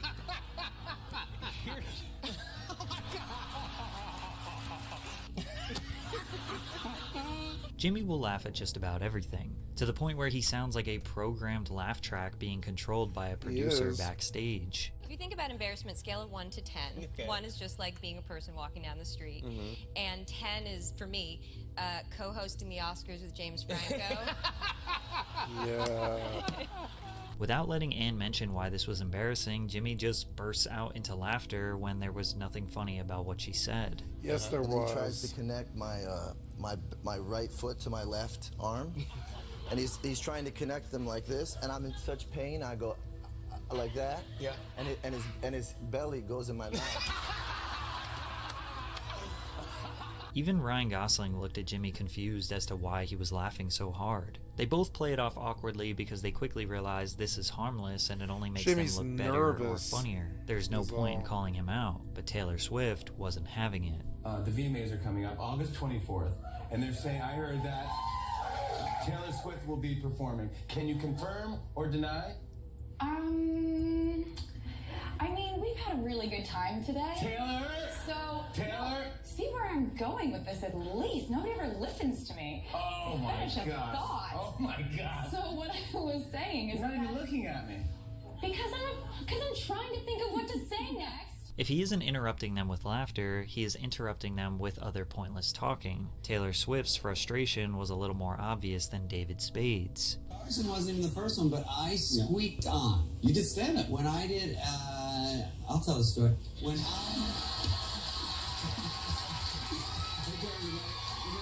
David just gave him a little jab, and Jimmy knew he was wrong for interrupting the comedian, so he tried to make Dave look like the bad guy and walk off. This wasn't the first time Jimmy walked off set to avoid an awkward situation that he caused. No, it's about how you can beat a human being down to... Don't tell anyone. It's okay. Let them Just see the movie. Or not. Or not. You know what the movie's about, kind of, right?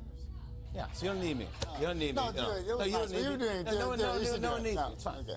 Let's go. No, come back. Come on, man. This is a safe way to play off his awkward interruptions because no host would ever walk off their own show for a tiny error. Often it seems like Jimmy has nothing substantial to add to the conversation but feels the need to interrupt or explode with laughter. The internet has memed Jimmy's antics into oblivion. While some say he has a huge ego and wants more spotlight for himself, it seems like he does this to maintain control. He fears dead air, a boring story, or an unfunny joke. So he jabs his way you into would the as a talk show conversations host, with quick jokes or laughs in an attempt to make sure the have dead audience air is or no. engaged. But then it ends up doing the opposite. I mean, every time a guest is talking, he leans in, stares at them intensely, maybe reaches his arm out, and is waiting for a split second to interrupt to make sure you are entertained. The other thing that agitates people is how he showers every single guest with compliments. You're my favorite, we love you, it's my favorite movie, my favorite album, as if celebrities need any more ego stroking. Jimmy's defenders think all this controversy is ridiculous. Should he not laugh? Just sit there and be awkward? His show is supposed to be fun. He just wants his guests to be relaxed and confident in front of a live audience. This can definitely explain his overreactions to guests winning his minigames. Sounds like a poodle. Yeah. A labradoodle.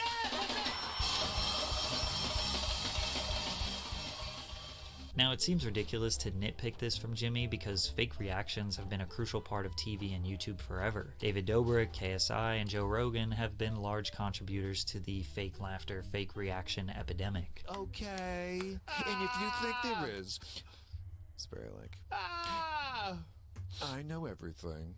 I kind of do agree with a lot of what he says. Jimmy is a people pleaser and just wants to make everyone comfortable, bless his heart. That laugh does the opposite to me. It feels like he's hiding something. And Jimmy may be hiding something, a lifetime of alcoholism. And the reason he began drinking may shock you. But first, a word from our sponsor, Underdog Fantasy. Underdog Fantasy is the easiest place to play fantasy sports. Get in on the NFL action with their Pick'em game. All you have to do is pick whether your player will have a higher look at that, or lower 63 stat total gold. for Week 7 of the NFL season to win big. Pick between gotta 2 go and buy 5 a players book. to build a Pick'em entry. Underdog is available in 30-plus states and Canada, including California, Texas, and Florida. Here are my picks for NFL Week 7. I got Joshua Palmer going lower than 54.5 receiving yards. I got Dak Prescott going lower than 1.5 passing touchdowns. And I got Justin Herbert going lower than 281.5 passing yards. I'll throw $200 at it, which gives me a max total payout of $1,200. Sign up on UnderdogFantasy.com or via the App Store with promo code PatrickCC. You can also use the link down in the description or scan the QR code, and Underdog will double your first deposit up to $500. That's Underdog Fantasy, promo code PatrickCC. Underdog is giving you a special free pick for Week 7 of the NFL season.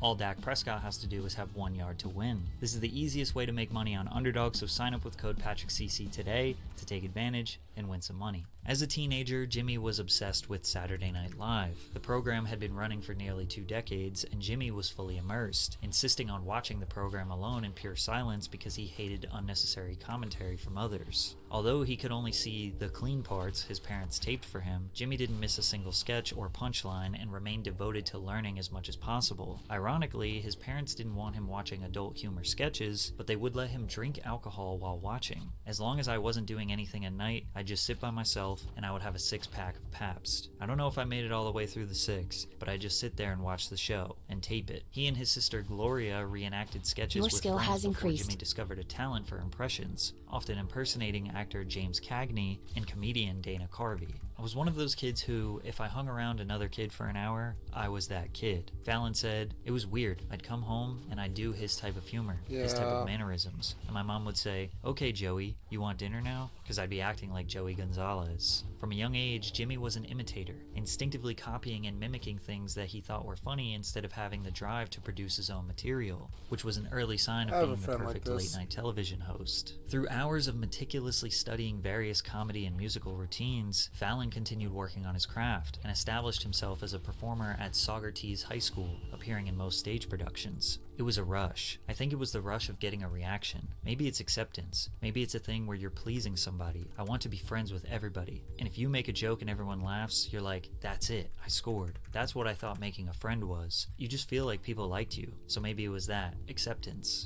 It seems like Jimmy's people-pleaser mentality has been in full effect since his youth. His obsession with Saturday Night Live carried on throughout his time at St. Rose College in New York, skipping parties and events so that he could watch SNL as it aired. Fallon lived for the weekends when he would regularly board buses from his aunt's house in Fort Hamilton to perform stand-up comedy sets at Caroline's on Broadway and Times Square. On stage is where Jimmy felt most at home, and his urge to make audiences laugh couldn't be ignored as he dropped out of college in 1995 to move to Los Angeles, California to pursue comedy full-time. He secured a manager who got him very minor roles in comedy films like Father's Day and television sitcoms like Spin City, but it didn't matter because his dream wasn't to become an actor. Jimmy remained fixated on joining Saturday Night Live. After 2 years of working on his sketch comedy and improv skills with the Groundlings, he took a leap of faith and auditioned for SNL, but bombed. This career setback could have killed his dreams as a comedian altogether, but his obsession with SNL wouldn't let him give up. When he landed a small role on a Warner Brothers sitcom, Fallon negotiated a clause in his contract that would release him if he got on SNL. The producers agreed only because they thought it would never happen. This was my ultimate goal. If I ever cut into a birthday cake and made a wish, I would wish to be on SNL. If I threw a coin into a fountain, I would wish to be on SNL. If I saw a shooting star, I would wish to be on SNL.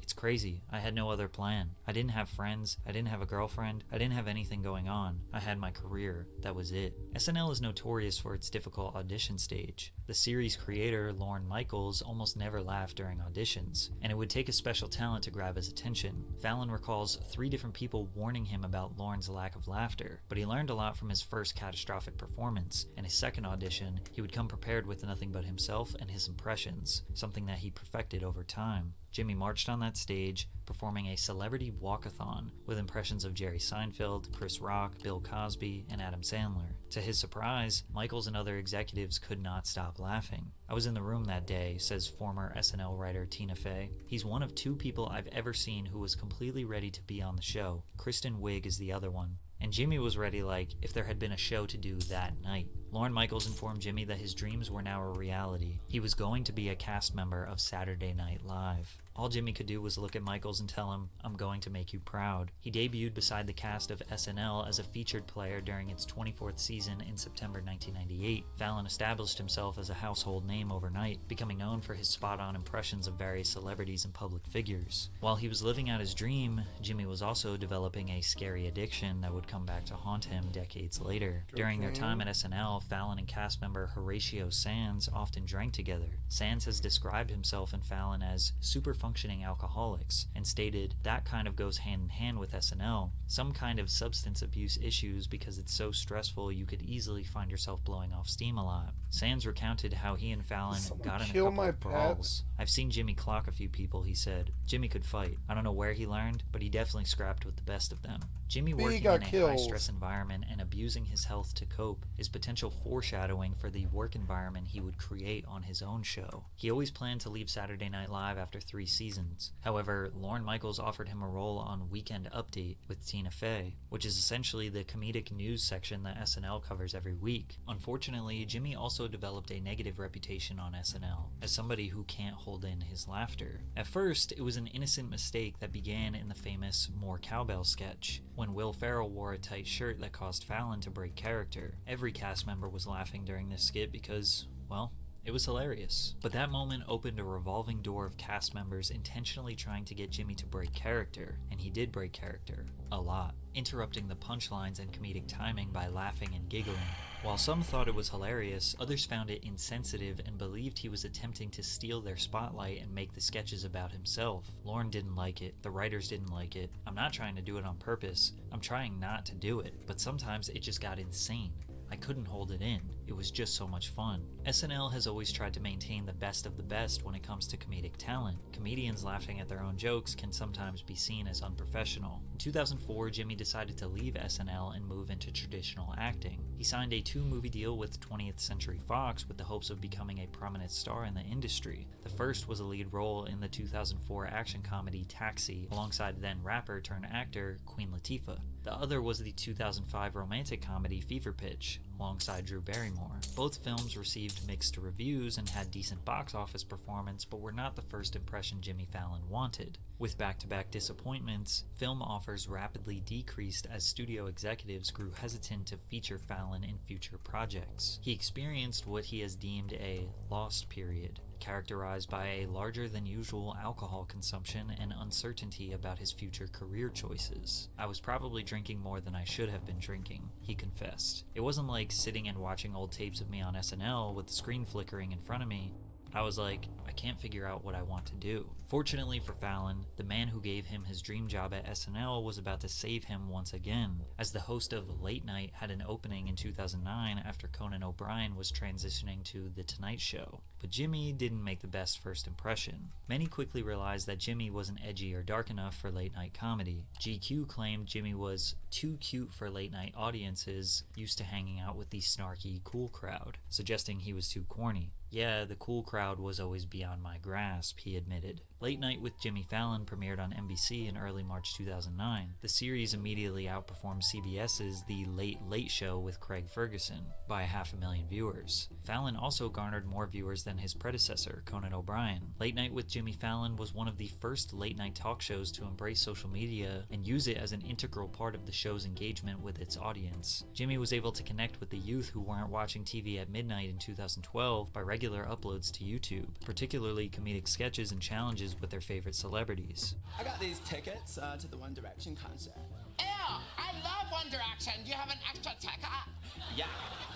Many of these videos amassed millions of views, but it was nothing compared to the dominance he would have on The Tonight Show. In early 2014, Jimmy Fallon transitioned to NBC's The Tonight Show, where he had big shoes to fill. From Steve Allen to Jack Parr to the iconic Johnny Carson, who stamped the show's legacy for 30 years, then Jay Leno and Conan O'Brien, it was now Jimmy's job to lead the most popular late night show of all time. He debuted to a staggering 11.3 million viewers, and despite all the alleged fake laughing, overreactions, interruptions, and being too corny, he dominated late night television. The show averaged 3 to 4 million live concurrent viewers throughout the years, but also embraced social media with their YouTube channel that has amassed 30 million subscribers, with multiple videos in the hundreds of millions of views. A lot of Jimmy's segments mimic the format of YouTube challenges. Many of you have never even watched Late Night, but have seen tons of The Tonight Show's YouTube segments, such as Lip Sync Battle, Musical Impressions, and Egg Russian Roulette, where he and his guests would engage in playful competitions resulting in funny and often viral moments. His comedic sketches and style often mimicked SNL because of his obsession and Lorne Michaels' production. Jimmy is like the personification of a golden retriever,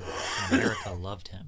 And although the late night host is a high profile and often rewarding role, the pressure can be severe. Late night hosts are expected to be funny and entertaining every night. The constant pressure to deliver humor can be mentally and emotionally taxing. Late night hosts must stay up to date with current events and pop culture trends to keep their material relevant, which requires continuous research and adaptability. The aspect of balancing multiple roles can also be demanding, as late night hosts are not just comedians, they are also producers, writers, and often performers in various sketches and segments. Coming up with fresh and original content night after night can be creatively exhausting, as hosts must continually innovate to keep their shows interesting. Meanwhile, late night shows are often live or recorded in front of a live audience. This leaves little room for mistakes, and hosts must be prepared to handle unexpected situations. Therefore, late night hosts are very much reliant on their staff to help with research, writing jokes and sketches, making sure there are as little errors as possible. These writers and employees are Jimmy's lifeline.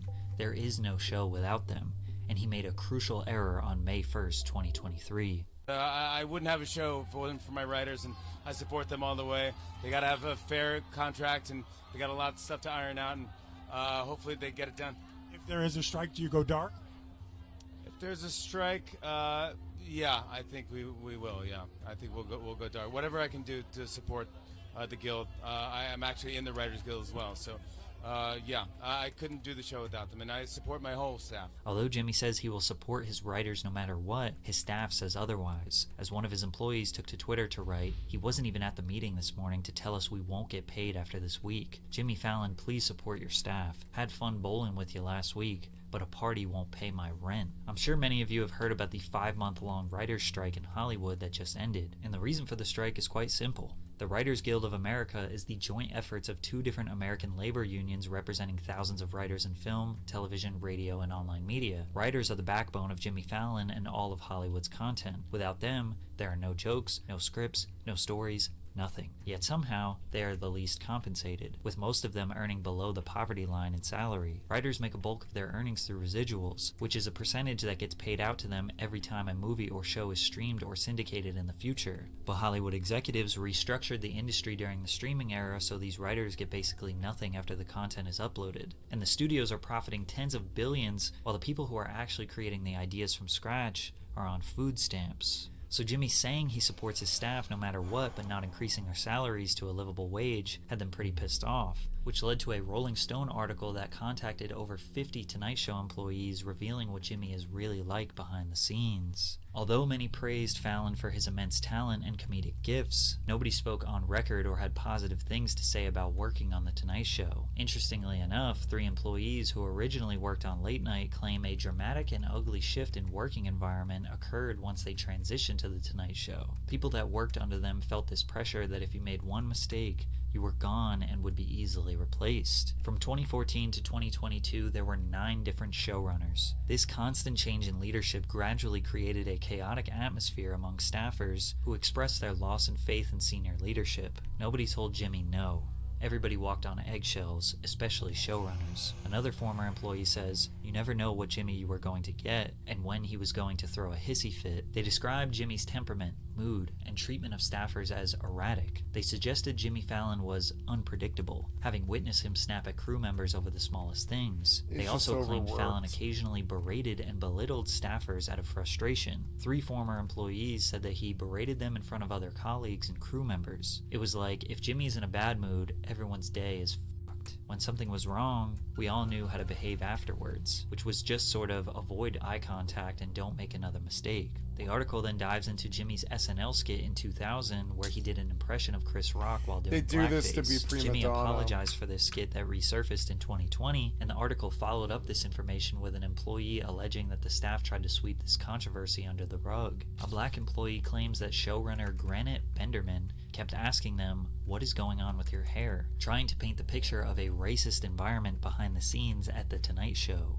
Employees claim that they experienced deteriorating health effects due to the environment, hair thinning, extreme weight loss. Mentally, I was in the lowest place of my life. I didn't want to live anymore. One longtime employee says they never reported their issues to HR because early on in their tenure at the show, they saw colleagues of theirs attempt to speak to human resources representatives and subsequently got fired from the show. They don't protect us, the former staffer says. They don't do anything for us. Many of you watching have probably worked in a toxic environment and have experienced similar ramifications as these employees alleged, so you can easily see this being a reality for Jimmy's show. Others speculated that this is nothing more than a hit piece. Many think that Jimmy's short temper, erratic behavior, and need for nothing less than perfection is standard for someone putting on a show for millions and millions of people. They think most of the worst allegations are against the showrunners, and Jimmy has to take the blame since he is the boss. Most people wonder why someone wouldn't just get a new job if it was so bad. Then again, Jimmy did come from SNL, which was one of the most high-stress work environments that led to multiple employees suffering from substance abuse issues. So it's not that hard to believe that he could have created a similar environment thinking it's just show business. However, after Rolling Stone published the article, Fallon apologized to staff members in a Zoom call. "It's embarrassing, and I feel so bad," Fallon said, according to two people who were on the call. "Sorry if I embarrassed you and your family and friends. I feel so bad I can't even tell you." We don't have the full apology, so we don't know if Jimmy is accepting blame for all of these allegations, for just a few, or if he is just following the command of his PR team to avoid the same outcome as Ellen.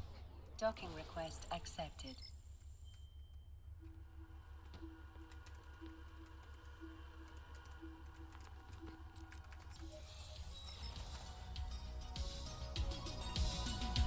No.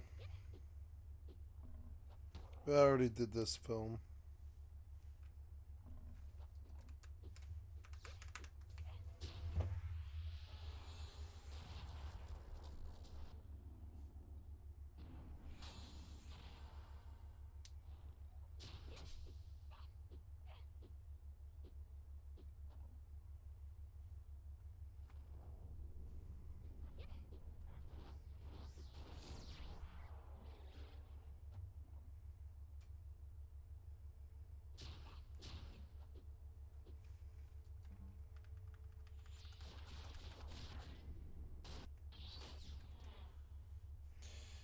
Here's Patrick H. Williams.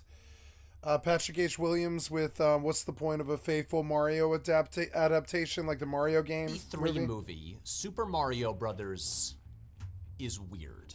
It's Instead really of the colorful world of the video games where Mario hops around eating mushrooms and bouncing on little turtle guys, this movie is set in a nightmarish city called Dino Hatton. That's kind of like if Blade Runner had a bunch of mutant dinosaur people running around, as well as Dennis Hopper as a sort of Donald Trump parody. It barely resembles the games on which it's based, It was a but Donald Trump originally parody, definitely. that was the point. The pitch from co-directors Rocky Morton and Slumlord. Annabelle Jankel hinged on a comedic twist that would arrive in the final scene. The whole movie would play out as it does in the final version, but at the end, executives from Nintendo would arrive to talk to Mario and Luigi about their life story, revealing that what we've been watching is the real true story of their lives, and the video games are in fact a poor adaptation. As co-director Morton explained, the scene was right at the very, very end when the Mario brothers were back in Brooklyn, and there's a knock, knock, knock on the door, and it's two executives from Japan from Nintendo. They've come to buy this story, the life story of the Mario brothers, because they want to use it in this video game they're producing. They write down the story, dictated to them by Mario and Luigi, and it all gets lost in translation. And that was the crucial scene of the movie, because it made sense of the entire movie and why the movie was so different to the video game, because it got lost in translation by Nintendo. That final scene was shot, but the studio cut it from the final film. And so, the one scene that was a direct connection to the source material, commenting on the nature of adaptations and justifying all the ways the film differed from the games, was gone.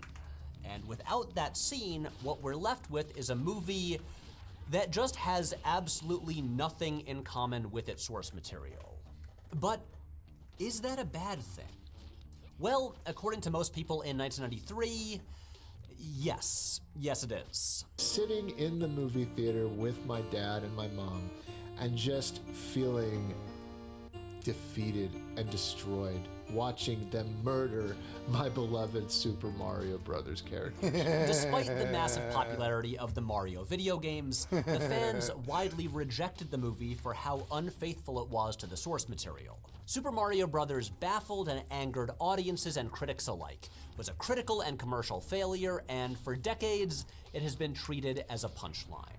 And then, exactly 30 years later, a new Super Mario Bros. Movie was released, and the old this one looks time, better. Faithfulness was not a problem.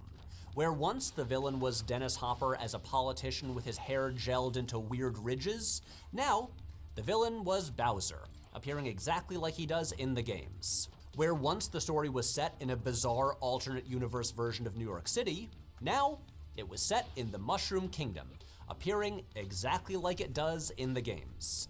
Where once Mario jumped with the assistance of high-tech sci-fi jump boots, now he just jumped high, exactly like he does in the games. Where once Toad was portrayed as a protest singer, played by famed rockabilly musician Mojo Nixon, who gets turned into a weird dinosaur man. Now, he was exactly like he is in the games, voiced by an unrecognizable Keegan-Michael Key, and look, I could keep going. Basically, the 2023 Mario movie is everything that fans complained the 90s movie was not. And this time around, it won over the fans and it made well over $1 billion. But does that mean that it's better?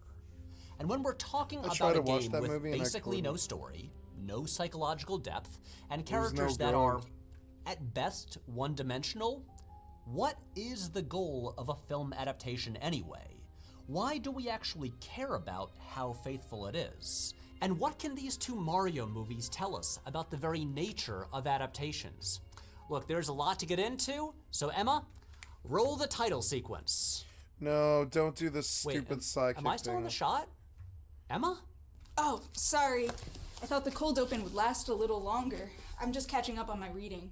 Look, I am all for you expanding your mind through the magic of reading. It's both fun and fundamental, but remember, we're still at work. I mean, it does tie into the themes of the episode.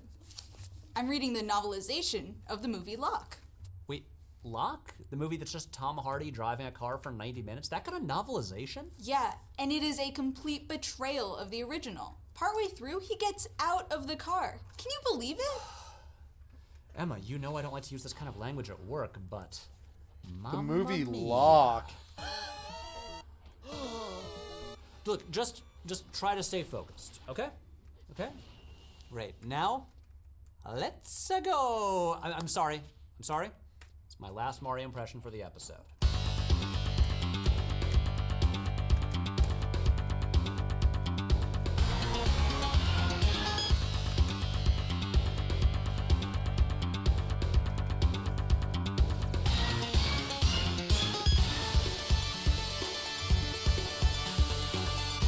Loud. Please stop this.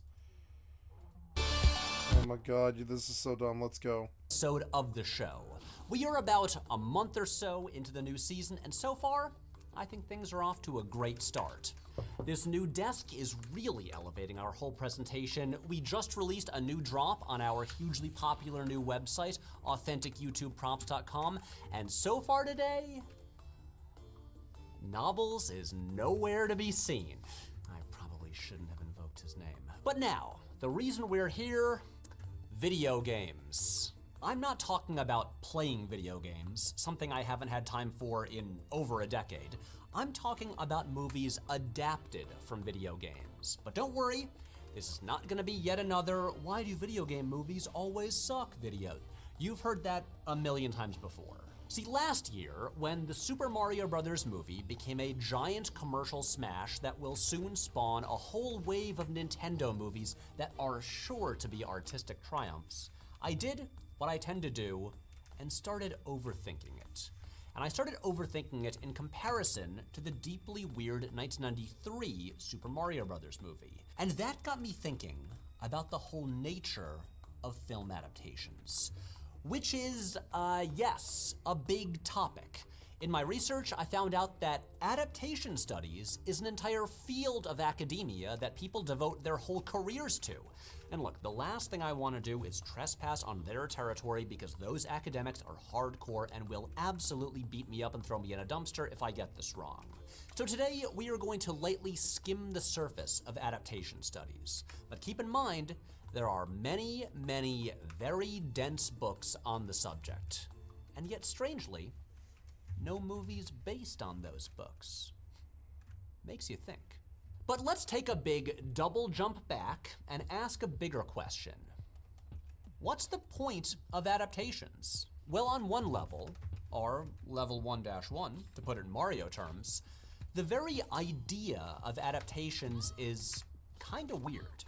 When other people are making original movies based on ideas they thought of themselves, writing their own stories.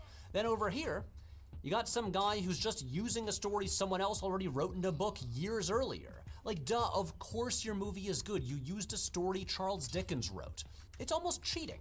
But also, consider that the tradition of retelling stories has existed for as long as we've had stories. Like, how else do you think stories spread in the days before writing? And long before our current IP-obsessed era of media, where everything has to be based on an existing property, adaptations were still everywhere. Like, how many revivals of Shakespeare plays have there been? Hundreds, if not thousands of them before movies were even invented. Hell, in the 90s, every other teen movie was secretly a Shakespeare play. This is nothing new. And consider that many of our most celebrated films are adaptations of existing works.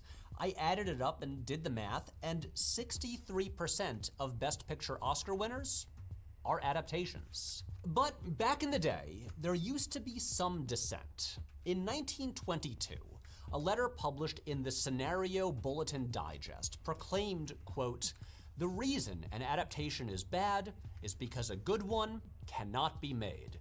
This has been proven, and when a thing is proven, it ought to settle all arguments." Now, I'm not sure exactly how this was proven, but this person seems really insistent on it. In his 1957 book, Novels into Film, George Bluestone radically argued that, quote, "Adaptation is always essentially bad translation and bad art, because it violates formalist semiotic and medium specificity theories." And even if that last sentence sounded like complete gibberish to you, Bluestone kinda has a point. He proposed that adaptations should be stopped forever, and novels and films, quote, "should remain separate institutions, each achieving its best results by exploring unique and specific properties." Amen. Can you believe they added 3 full flashback chapters detailing the affair Ivan Locke had? Which, by the way, in the movie is just described as cold, wet, and lonely. Clearly just adding smut for the Sarah J. Maas fans out there. I mean, listen to this sultry passage. Emma, please don't read sultry passages during the episode. That will get us demonetized. I know you're upset about this bad adaptation, but you realize that you could just stop reading it, right? I mean, you are supposed to be working right now. I would, but the Nebula Studios book club is meeting right after this, and I'm noting all the worst parts so that we can discuss them. If you hate it so much, why would you suggest it for book club? Also, wait, there's an office book club? I didn't suggest this trash. It was me! Locke's dark journey into night deserves to be seen in as many mediums as possible. All the more content for me to gobble. Oh, wait, Novels knew about book club before I did? Well, of course I knew about it. I set it up. Surely you received my EvE. I guess it must have gone to spam. I would certainly never delete all your emails sight unseen. Anyway, let's get back to the essay. Okay, that's all well and good, but no matter how many infuriatingly bad adaptations we encounter, people keep making them, and we keep watching them. So why? What is it that compels us to retell and reimagine the stories we love?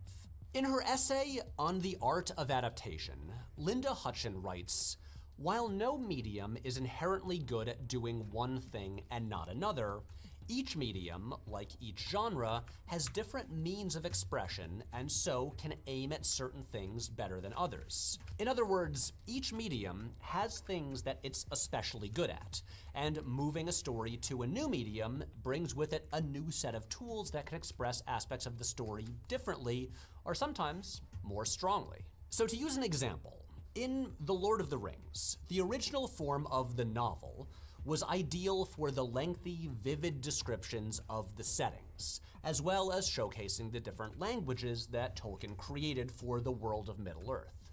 But then, when it became a film, now in a visual medium, it's able to prioritize showcasing the scale of the world. The small hobbits dwarfed by the giant landscapes and towers. The armies of thousands of soldiers clashing. Gandalf's evolution from gray to white hits more strongly when we can visually see that change. And this is what often motivates adaptations, the opportunity to highlight aspects of a story with the tools of a new medium. Like if it's an emotional, character-driven story, film will allow us to watch a great actor express those feelings and deliver that dialogue. But film is not necessarily better at everything. First-person narration usually works better in a novel, when literally every word is coming from the perspective of the main character. And then there are things like the cosmic, abstract climax of Stephen King's It, which multiple adaptations have struggled mightily to adapt. Nobody, I mean nobody, knows what the hell to do with that giant interdimensional turtle. Adaptation studies splits the audience into two different types of viewer, knowing and unknowing. In other words, is the viewer familiar with the source material or unfamiliar? For the unknowing viewer, usually the film's nature as an adaptation doesn't really matter. They just experience it as they would any other film. Assuming, of course, that the adaptation works for them and doesn't require prior knowledge of the original work. Linda Hutchin, who I quoted a minute ago and surely will again before this episode is over, writes that to deal with adaptations as adaptations is to think of them as, to use Scottish poet and scholar Michael Alexander's great term, inherently palimpsestuous works, haunted at all times by their adapted texts. If we know that prior text, we always feel its presence shadowing the one we are experiencing directly. When we call a work an adaptation, we openly announce its overt relationship to another work or works. Did you say palimpsestuous? I thought you said we couldn't read smut during today's episode. No, it's not a dirty word, okay? It just sounds that way. Like, it means... One sec, hold on, I gotta look this up. I don't know that word. So palimpsestuous means a manuscript that has been partially erased, then overwritten. Okay. Oh. I've never Why heard does of an it. academic word sound so dirty? Well, probably because, in addition to being cutthroat maniacs, adaptation studies scholars are also kinky little freaks. Anyway, the point here is that adaptations are always, to some extent, in conversation with the original text. The knowing audience can't help but think about that original text. The adaptation reveals the writer or filmmaker's feelings about the original text. So unless someone invents working neuralizers real soon, there's no way to divorce adaptations from their original text and all the baggage that brings and erase our memories of what we've read before. When we are knowing viewers watching an adaptation of something we have enjoyed in its original form, be it novel or comic book or cartoon or, yes, video game, much of the pleasure comes from recognition and repetition. It is satisfying to see characters on screen looking and sounding just like they were described on the page. Like, even though we had already seen several versions of Spider-Man, we were all delighted when we first saw Tom Holland's version because, hey, now for the first time he looked and sounded like a real teenager, and his eyes finally changed shape like they do in the comics. And I know it makes us sound like trained seals, clapping stupidly because we see a thing that we recognize, but there's a reason that we rewatch our favorite movies and reread our favorite books and listen to our favorite songs over and over again. And there's something that can be really satisfying about a great cover version of a song that we already love. It gives us, as Hutchin puts it, repetition with variation, from the comfort of ritual combined with the piquancy of surprise. But the real issue we're here to discuss today is infidelity.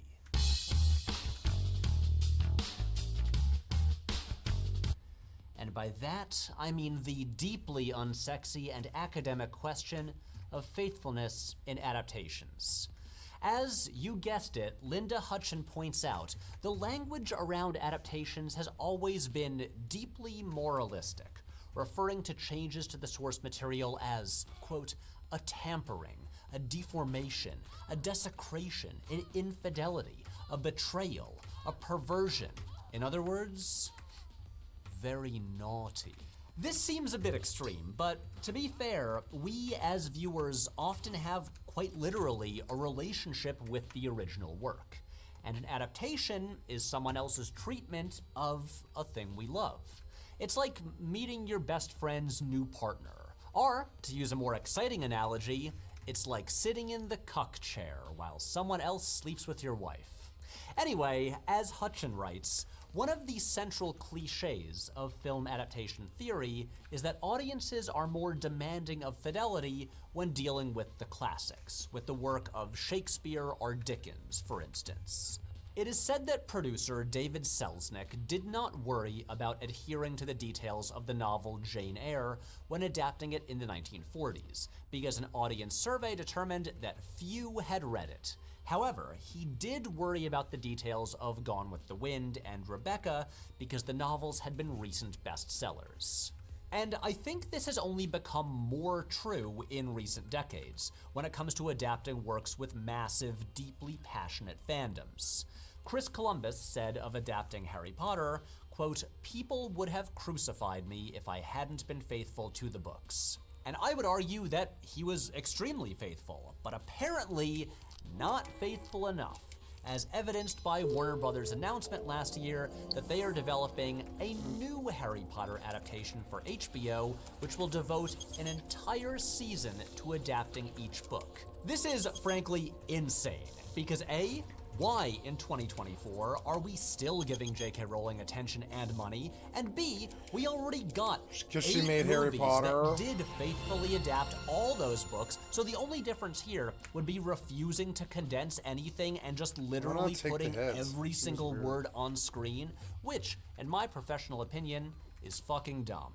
So is that what fidelity is? Just literally transcribing every bit of the plot? Well, if so, then Zack Snyder's adaptation of Watchmen is technically as faithful as an adaptation can get. It adapts Yeah, the it was comic good. book almost word for word Almost and word for shot word. for shot. Yeah, But it was good. in the process, accidentally, it misunderstands much of what the original work is actually saying.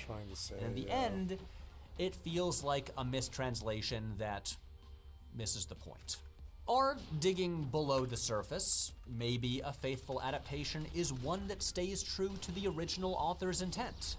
But this gets complicated. For one thing, an author's exact intentions are often unclear, even to them sometimes. Famously, Stanley Kubrick's adaptation of The Shining infuriated Stephen King by largely ignoring some of the deeply personal themes of the original novel. Yeah, It's a alcoholism great and movie, all and that it stuff. does contain most of the plot of the book, but is it a faithful adaptation? And would it be better if it was? The film adaptation of Akira cuts out almost the entire second half of the original manga, which seems like an unfaithful adaptation, but also The movie Still is classic. literally written and directed by Katsuhiro Otomo, who wrote and drew every page of the original comic, so I don't think you can argue that it in any way is untrue to the author's intent.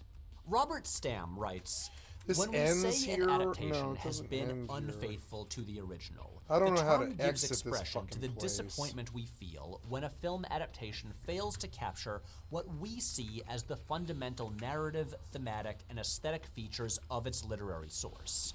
Words such as Oh, that infidelity hurt, and you son betrayal of a in this sense bitch. translate our feeling when we have loved a book that an adaptation has not been worthy of that love.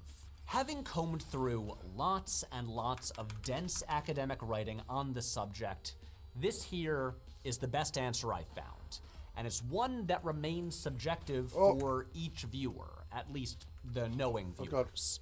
What each of us considers to be the fundamental narrative, thematic, and aesthetic features of the original, those are the attributes that must be included for us to deem it a faithful adaptation.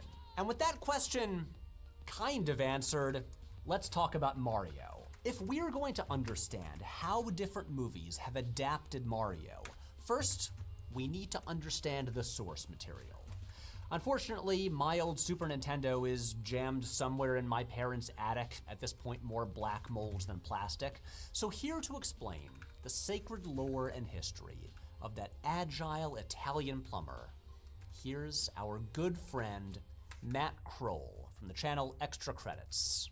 Thanks, Patrick. Son of a bitch, how do you get out of visually animated person here? With both a history and game design channel, I can safely There's say a that lot I'm of the most mobs qualified in guy here. to read you the original Super Mario Bros. Story description from the US booklet that came with the classic Nintendo game way back in 1985. Now, since I couldn't find my original copy of this sacred text, I did the next best thing. I bought the Super Mario All-Stars manual for $5 at PAX East and then printed out the OG game story page and stuck it in there for the highest level of accuracy possible, so let's go. One day, the kingdom of the peaceful mushroom people was invaded by the Koopa, a tribe of Shits, come on, turtles man. famous for their black magic. The quiet, peace-loving mushroom people were turned into mere stones, bricks, and even field horsehair plants, and the mushroom kingdom fell to ruin. The only one who can undo the magic spell on the mushroom people and return them to their normal selves is the Princess Toadstool, the daughter of the great Mushroom King. Unfortunately, she is presently in the hands of the great Koopa Turtle King. Mario, the hero of our story, parentheses, maybe, hears about the Mushroom People's plight and sets out on a quest to free the Mushroom Princess from the evil Koopa and restore the fallen kingdom of the Mushroom People. You are Mario. It's up to you to save the Mushroom People from the black magic of the Koopa. Now, you can see this narrative here is pretty thin. And the subsequent games don't do a whole lot to increase the story's complexity. In all of the earlier outings, Mario is always brought to a strange land to rescue someone or something from a large amphibian. Of course, there are small variations, right? In Mario 2, it was all a dream. In Mario 3, it was a stage play. 1918, Super Mario World had Mario meet a dinosaur friend who he gets to sacrifice to jump across larger pits. And of course, Mario 64 doesn't so much stretch the story as it does his face. But what about Mario himself? For parentheses, maybe the most well-known video game character of all time, what do we actually know about him? He can jump high, he's a snazzy dresser, and he has a deep-seated desire to rescue princesses as a side hustle. Interestingly, one of the few facts everybody does know about him is that he's a plumber. But as far as I can tell, that isn't mentioned in any of the early games. Rather, we know this because of interviews with Miyamoto saying he's a plumber because it makes sense with all the pipes in the game. Hell, even our common knowledge that he's from Brooklyn mainly comes from Lou Albano's performance from the book-ended skits of the animated series. Which isn't that odd when you think about it, right? Mario was created to enable incredibly addictive and precise platforming experiences for people to play, not for us to deep dive into his character and motivation driven by a ton of lore. Remember, even in the Donkey Kong arcade cabinet where he made his first appearance, Mario was a carpenter simply named Jumpman. Though I should mention, we eventually got games like the Paper Mario series and the Super Mario RPG that actually do have sprawling stories and memorable narrative moments for him and his friends, but the movie adaptations have yet to pull from any of that in a real way, so we're going to ignore them here. Parentheses, maybe. Patrick, back to woohoo! Thanks, Matt. And this brings us now to the movies. Mario had been adapted for television before, most notably in the Super Mario Bros. Super Show, which premiered in 1989. But then, in 1990, the Mario film rights were obtained by, who else? Roland Joffe, director of The Killing Fields and The Mission. After a couple years of false starts, he settled on husband-wife directing team Rocky Morton and Annabelle Jankel, creators of the cult TV show Max Headroom, to helm the movie. And the film they made bears very little resemblance to the source material. It features some characters with the same names, like there's a girl named Daisy, no Peach though. Mario is a round plumber with the mustache who has a brother named Luigi. It's worth noting here that Joffe's contract with Nintendo did not allow them to have any input on the story. Although, they did retain the merchandising rights. The movie uses words from the games, but here they mean different things. In the game, there are little enemies called Goombas that look like this. In the movie, there are also Goombas.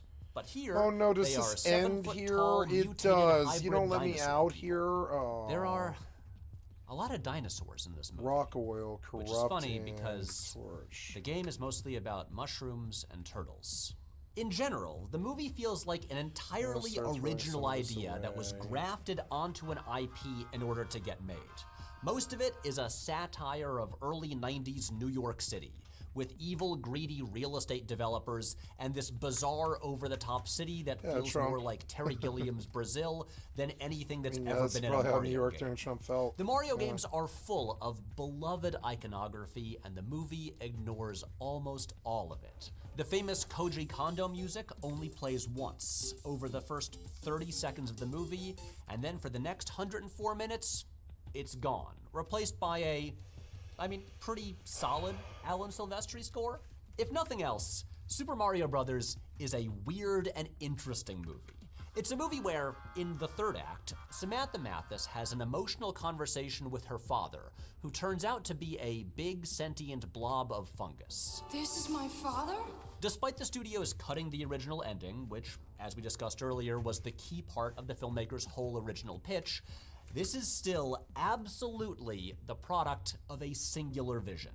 But it's also so completely removed from the source material that it just doesn't really engage with it at all. It has nothing to say about Mario, no perspective on Mario. It might as well not even be a Mario movie. Like, I enjoy watching this movie, but it totally fails as an adaptation. Beyond the fun exercise of going, how the fuck did that turn into this? It works better completely removed from its source material. Okay, remember that quote from earlier about how audiences are more demanding of fidelity when it comes to adaptations of classics? Well, for a long time, studios didn't really think that that applied to lesser source materials like comic books or video games, since, those are for kids and kids are stupid. And that is how you get something like the 1993 Mario movie. Or some of the fairly insane changes in the Batman movies, like the Joker killing Bruce Wayne's parents. So my theory is that this really changed in the late 90s. Yeah, that was an odd When the internet choice. fan backlash to Batman and Robin was so strong, That was kind of suddenly inexplicable. Hollywood sat up and realized that they needed to approach these adaptations a bit differently. This was where they started to understand that fans of comic books or video games or young adult fantasy novels held those in as high regard as others do the works of Shakespeare or Jane Austen. And these fans demanded that the adaptations be taken as seriously as a goddamn heart attack. So here, the studios realized that if they appeased those fans, there was a lot of money to be made. And so, just a few years after Batman and Robin, we had the debut of the Harry Potter and Lord of the Rings series, both adaptations that proudly advertised their fidelity to the source material and promised to adapt one book per film. And as those series went on, multiple movies for one book. The same goes for The Hunger Games or Divergent, until they canceled the fourth movie and never finished the series. Hey, if we're talking fidelity when it comes to adaptations, don't forget my favorite series, the Neapolitan novels by Elena Ferrante. I enjoyed the HBO adaptation of My Brilliant Friend, but I don't think it was quite able to capture the interiority of the original book. Novels, shut up. We're trying to talk about Bing Bing Wahoo video games, not fancy Italian literature. I just think that everyone should experience these. In the original Italian, of course. In fact, it was my first choice for the book club. But no one in the office speaks Italian. Parla per te, Emma. Okay, guys, quiet. We gotta get back to talking about real art here. And the times when studios would treat the works they were adapting like they used to in the 80s and 90s, like the 2004 Catwoman movie that discarded literally everything about the source material other than the title. They were met with hostility from the fans, and the result was a giant financial failure. The general rule was, fidelity equals commercial success. And this line of thinking is how we get to the 2023 Super Mario Bros. Movie. Developed by Illumination Entertainment, the studio that gave us those lovable freaks, the Minions, this movie was made in very, very close collaboration with Nintendo, who had gotten way more careful with licensing their properties for film ever since the original movie. Which I just can't really understand, because we all know that video game movies turn out great every single time. Anyway, as we established at the start of the episode, this movie is the polar opposite of the previous ones in terms of fidelity. Every character, every color, every question mark block is exactly on model with you how killed it my appears in the pet while I was games. AFK. The story is You more fucking or less the story asshole. of every game. God damn it. Mario runs around exploring the I Mushroom went Kingdom, AFK for collecting 30 power-ups, seconds. and finally beats Bowser. As God faithful damn as the it. movie is, it does include some elements that are not present in the games. There's a very modern, Fucking winking, so self-aware annoying. tone, I want out as of well here as now. lots of pop music needle drops, which is weird considering how iconic and beloved the Koji Kondo music is. The most interesting part of the film is the first 15 or 20 minutes, which follows Mario and Luigi in Brooklyn trying to establish a plumbing business. And this is also the biggest deviation from the source material, since in the games, we never see the Mario brothers in our world. All of this stuff is unique to the film, and interestingly, is actually a lot closer to the 1993 movie.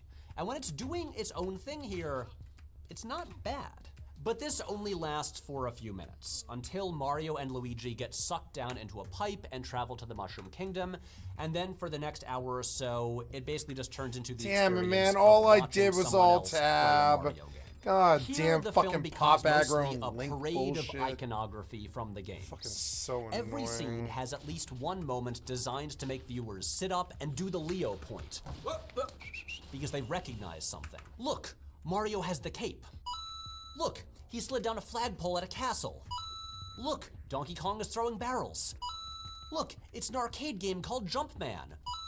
Listen, it's the Luigi's Mansion music. Look, it's a fire flower. Look, it's a blue shell. Look, he's wearing the cat suit. Look, they're driving carts on Rainbow Road. Holy shit, it's the DK rap.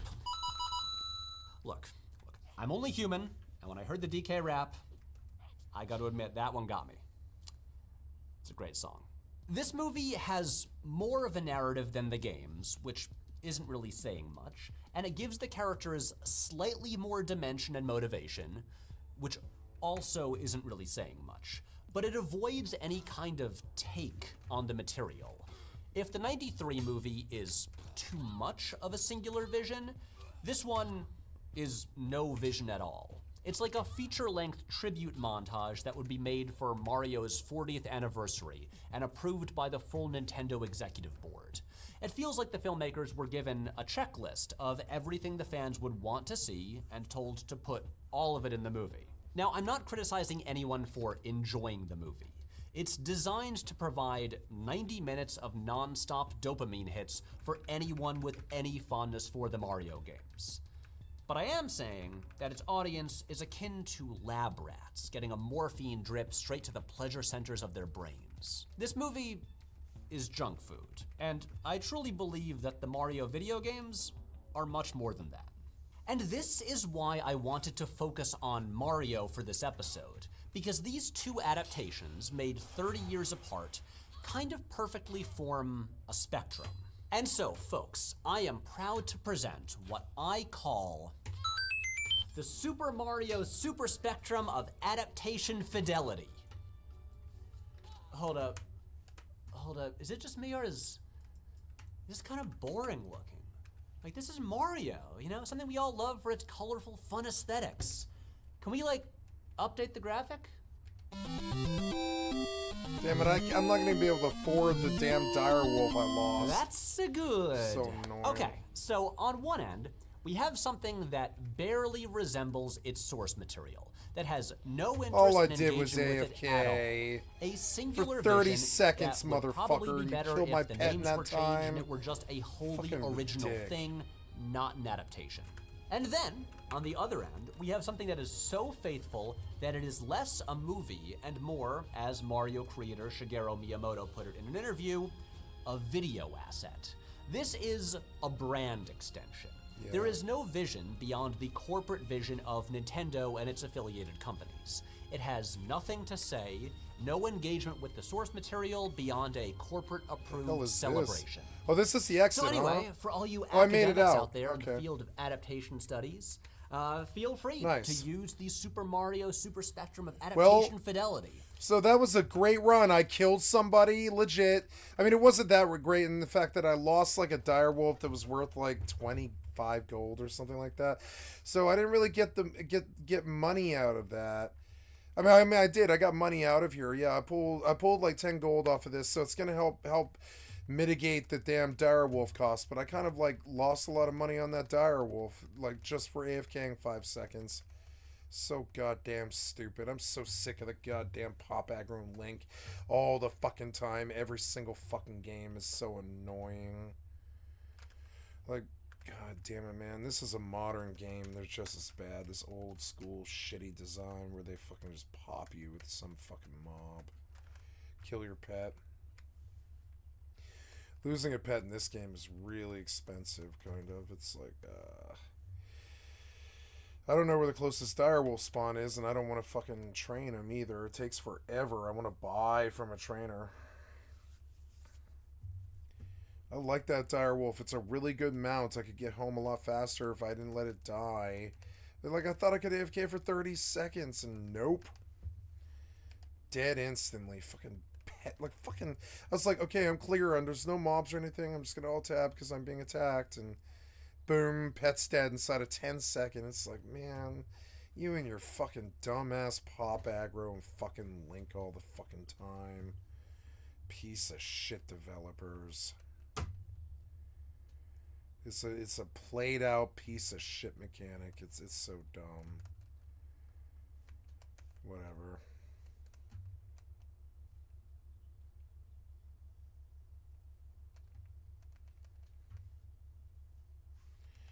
I made it out alive, and I got a good, legit PvP kill.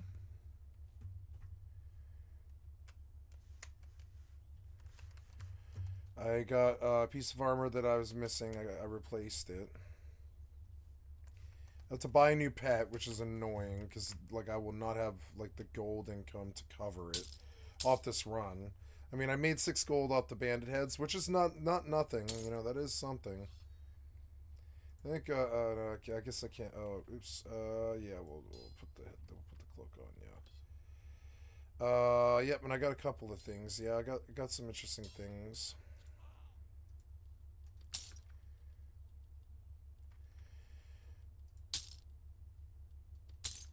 So, there's that, and I'm down weight, which is good. We're gonna sell that, and, sorry about that. I'm gonna destroy, well, no, I'll just put all this stuff away, it's good.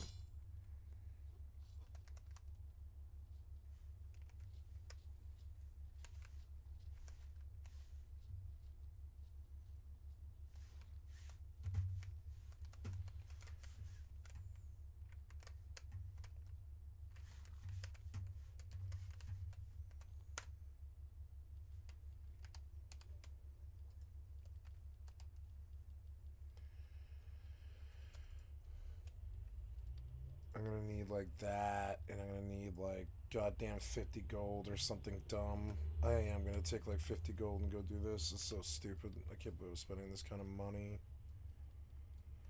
But, I mean, I got a whole bunch of kills in there, a whole bunch. So, I mean, I got up XP-wise, like, really well. I'm doing well.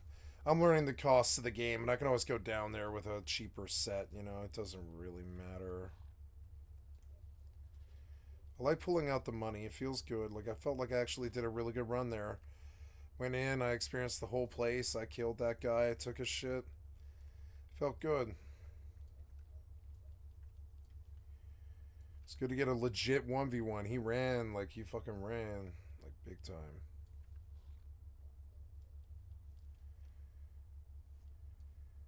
Yeah, this bag's full, huh?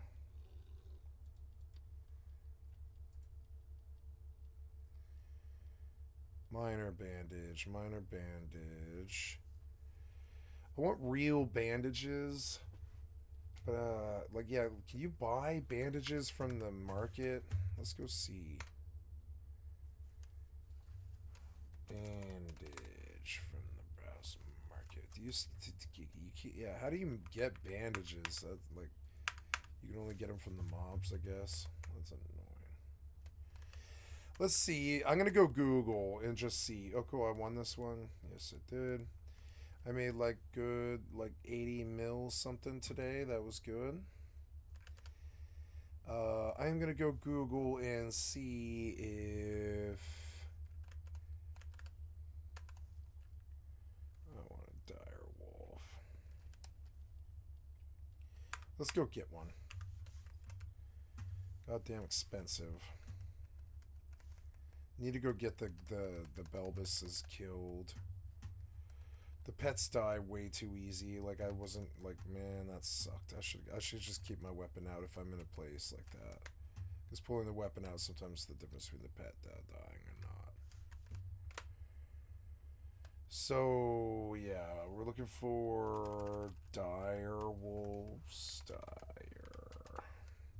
You can't search by dire wolf, and it's dumb. Alright, whatever, just go.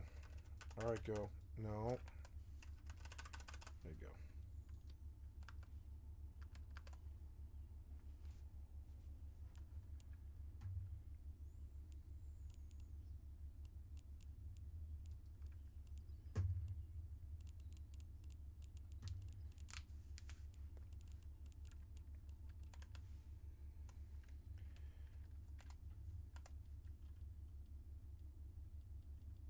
I'll take any dire wolf if you got it. A bear might be good, but I don't know because it's cheap. Maybe I can ride a bear. Oh yeah, can't you get yeah, maybe I should try a bear, huh? Maybe that'll be okay. Let's see how a bear works for pet. Buy that. It's cheaper.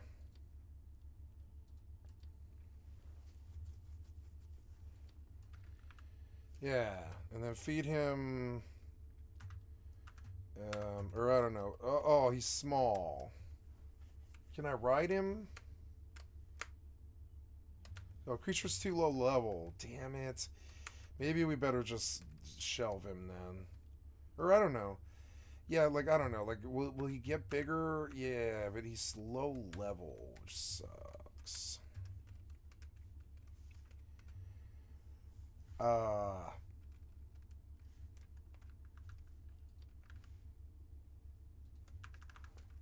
tiger went away.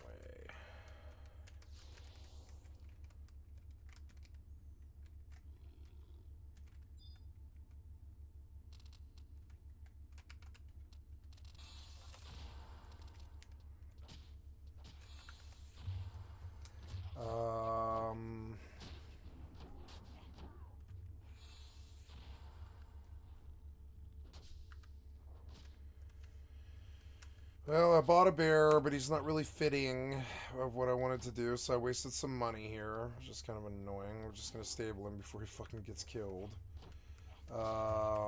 Let's take another look at the market again. And I'll just outright buy a fucking dire wolf, I guess.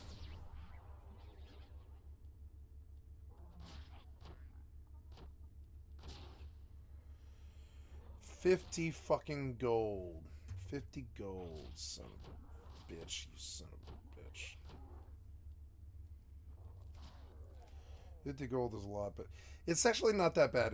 I will buy it. Yeah, I should buy all of them actually.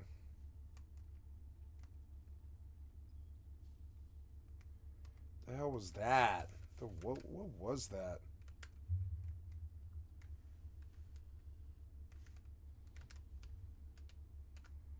Wow, that looked awesome.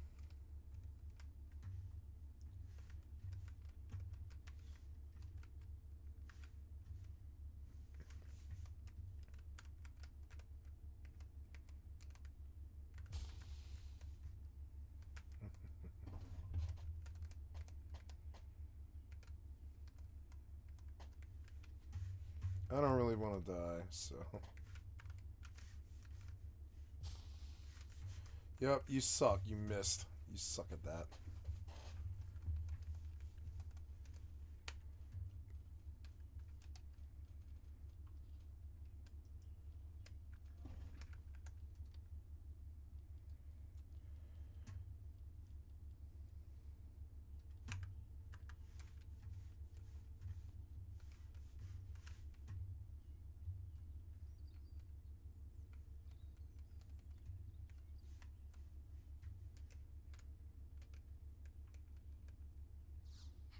Oh.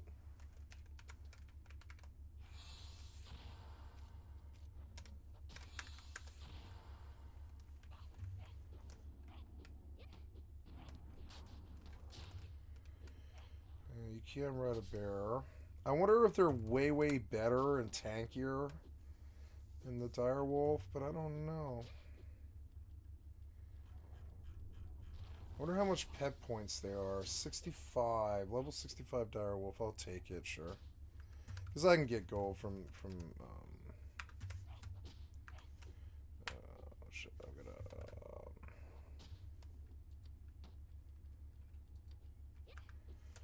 gonna... Okay, and I bought a direwolf and a bear, which is awesome.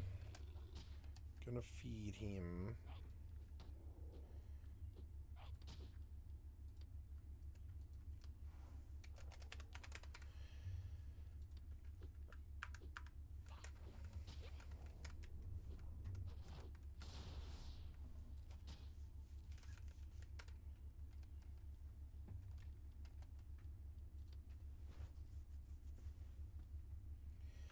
His loyalty is 1,000 for some reason. It's weird.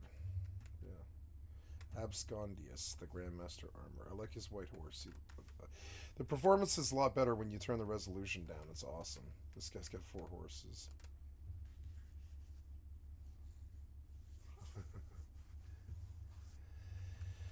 Well, so going in that dungeon was cool, but it didn't really pay anything.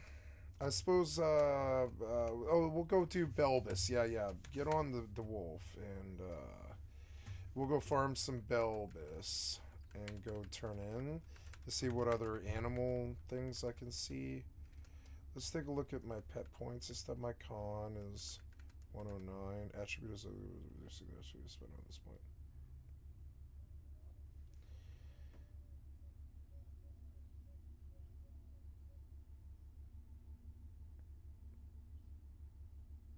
Clay gift max modifiers.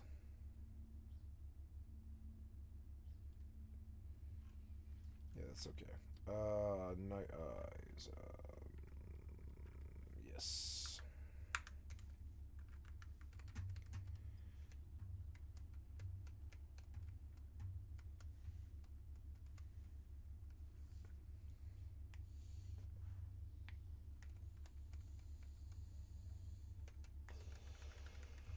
What's making that sound?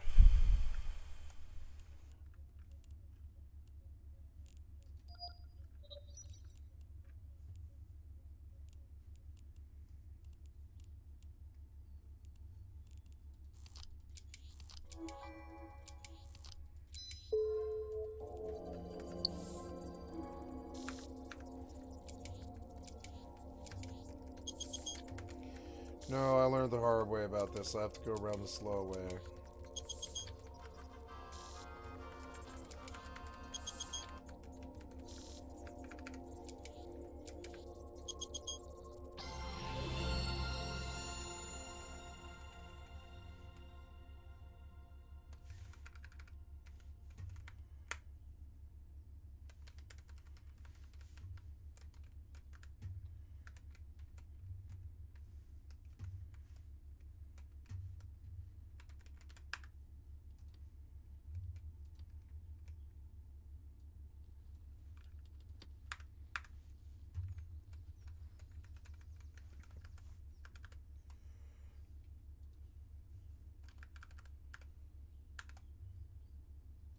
You can impress your colleagues at the next conference.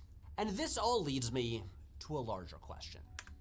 Why make a Mario movie in the first place? As Matt established earlier, Mario is not a story. There is the barest semblance of a narrative there, just a simple goal to motivate the player to move forward. I'm sure this will offend some dorks out there, but Mario is not a character. He is a fun design who barely speaks beyond a couple of catchphrases. Mario isn't a story, it's a property. When Roland Joffe won the bidding war for the movie rights, he was not a fan of the games. He had no passion for the material. He just recognized that this was a popular property with a built-in audience that could make money. The dude just wanted some fat stacks of cheddar. Because Super Mario Bros. Is designed first and foremost to be a game, and it does that brilliantly. It has really imaginative designs and aesthetics, engaging puzzles and level design and really fun gameplay, but in terms of what's there to adapt to film, it's really just a bunch of iconography. Now, to be fair, sometimes in situations like this, when a property is developed for a film adaptation with purely commercial motivations, it's such a blank slate that it can lead to exciting creative choices. Like on paper, Barbie is pretty much nothing as a story or a character, but there's so little there that Greta Gerwig, Margot Robbie, and Noah Baumbach had plenty of room to fill in new